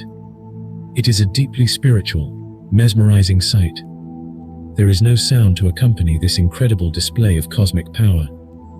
The auroras burn in absolute, perfect silence, a visual lullaby that captures your imagination and gently untethers your consciousness from the physical world. As the visual environment strips itself down to the barest, most minimalist elements of light and shadow, the auditory landscape also undergoes a profound transformation. The audio shifts into pure, heavy ambient noise. There is no wind here tonight. The heavy, katabatic gales that howl off the continental glaciers do not reach the center of the frozen sea. The air is perfectly, terrifyingly still. Yet, it is not completely silent. The audio is just the deep, slow moaning of the ice shelf expanding in the dark. This is the sound of the world breathing. As the temperature during the 6-month polar night continues to drop, plunging to incomprehensible extremes of 80, 90, or even 100 degrees below zero, the molecular structure of the ice reacts. When ice becomes this incredibly cold, it contracts. But the ocean water freezing beneath the massive shelf is simultaneously expanding as it turns from liquid to solid. This creates a massive, continent-spanning battle of physical forces. Billions of tons of ice are caught in a relentless tug-of-war of thermal contraction and expansion. The resulting sound is unlike anything else in nature. Listen to the deep, slow moaning of the ice shelf expanding in the dark. It is a sound that originates from miles beneath your feet, vibrating up through the solid ice and resonating directly in your bones. It sounds like a colossal metal ship slowly tearing itself apart in slow motion. It is a long, drawn-out groan that builds in intensity, echoing through the microscopic fractures and vast, hidden fault lines of the sea ice. Sometimes the tension becomes too great, and the ice fractures. A sharp, echoing crack rips through the night. A sound like a cannon shot that rolls across the empty sea for miles, slowly fading back into the deep, heavy drone of the expanding shelf. This deep, slow moaning of the ice shelf expanding in the dark is the perfect, rhythmic white noise for a restless mind. It is a reminder of the immense, unstoppable geological forces at work. Forces so large and powerful that human anxieties shrink into absolute insignificance beside them. You are a microscopic speck standing upon the roof of a frozen world, watching the stars wheel overhead, bathed in the silent, ghostly light of the auroras, listening to the deep, subterranean heartbeat of the ice. There is nowhere else you need to be. There is nothing else you need to think about. The universe is functioning perfectly without your intervention.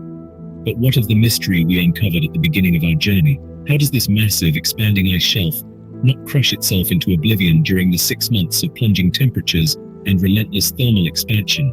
The secret lies in a phenomenon known as pressure ridges. As the immense sheets of sea ice expand and inevitably collide with one another in the dark, the sheer, unimaginable force of the impact does not shatter the entire ocean. Instead, the ice buckles. Where the massive tectonic plates of the frozen sea meet, the ice is forced upward, crushing and grinding against itself to form jagged, towering mountain ranges of ice that can rise 50 feet into the air and plunge hundreds of feet down into the dark water below. These pressure ridges are the expansion joints of the Arctic Ocean.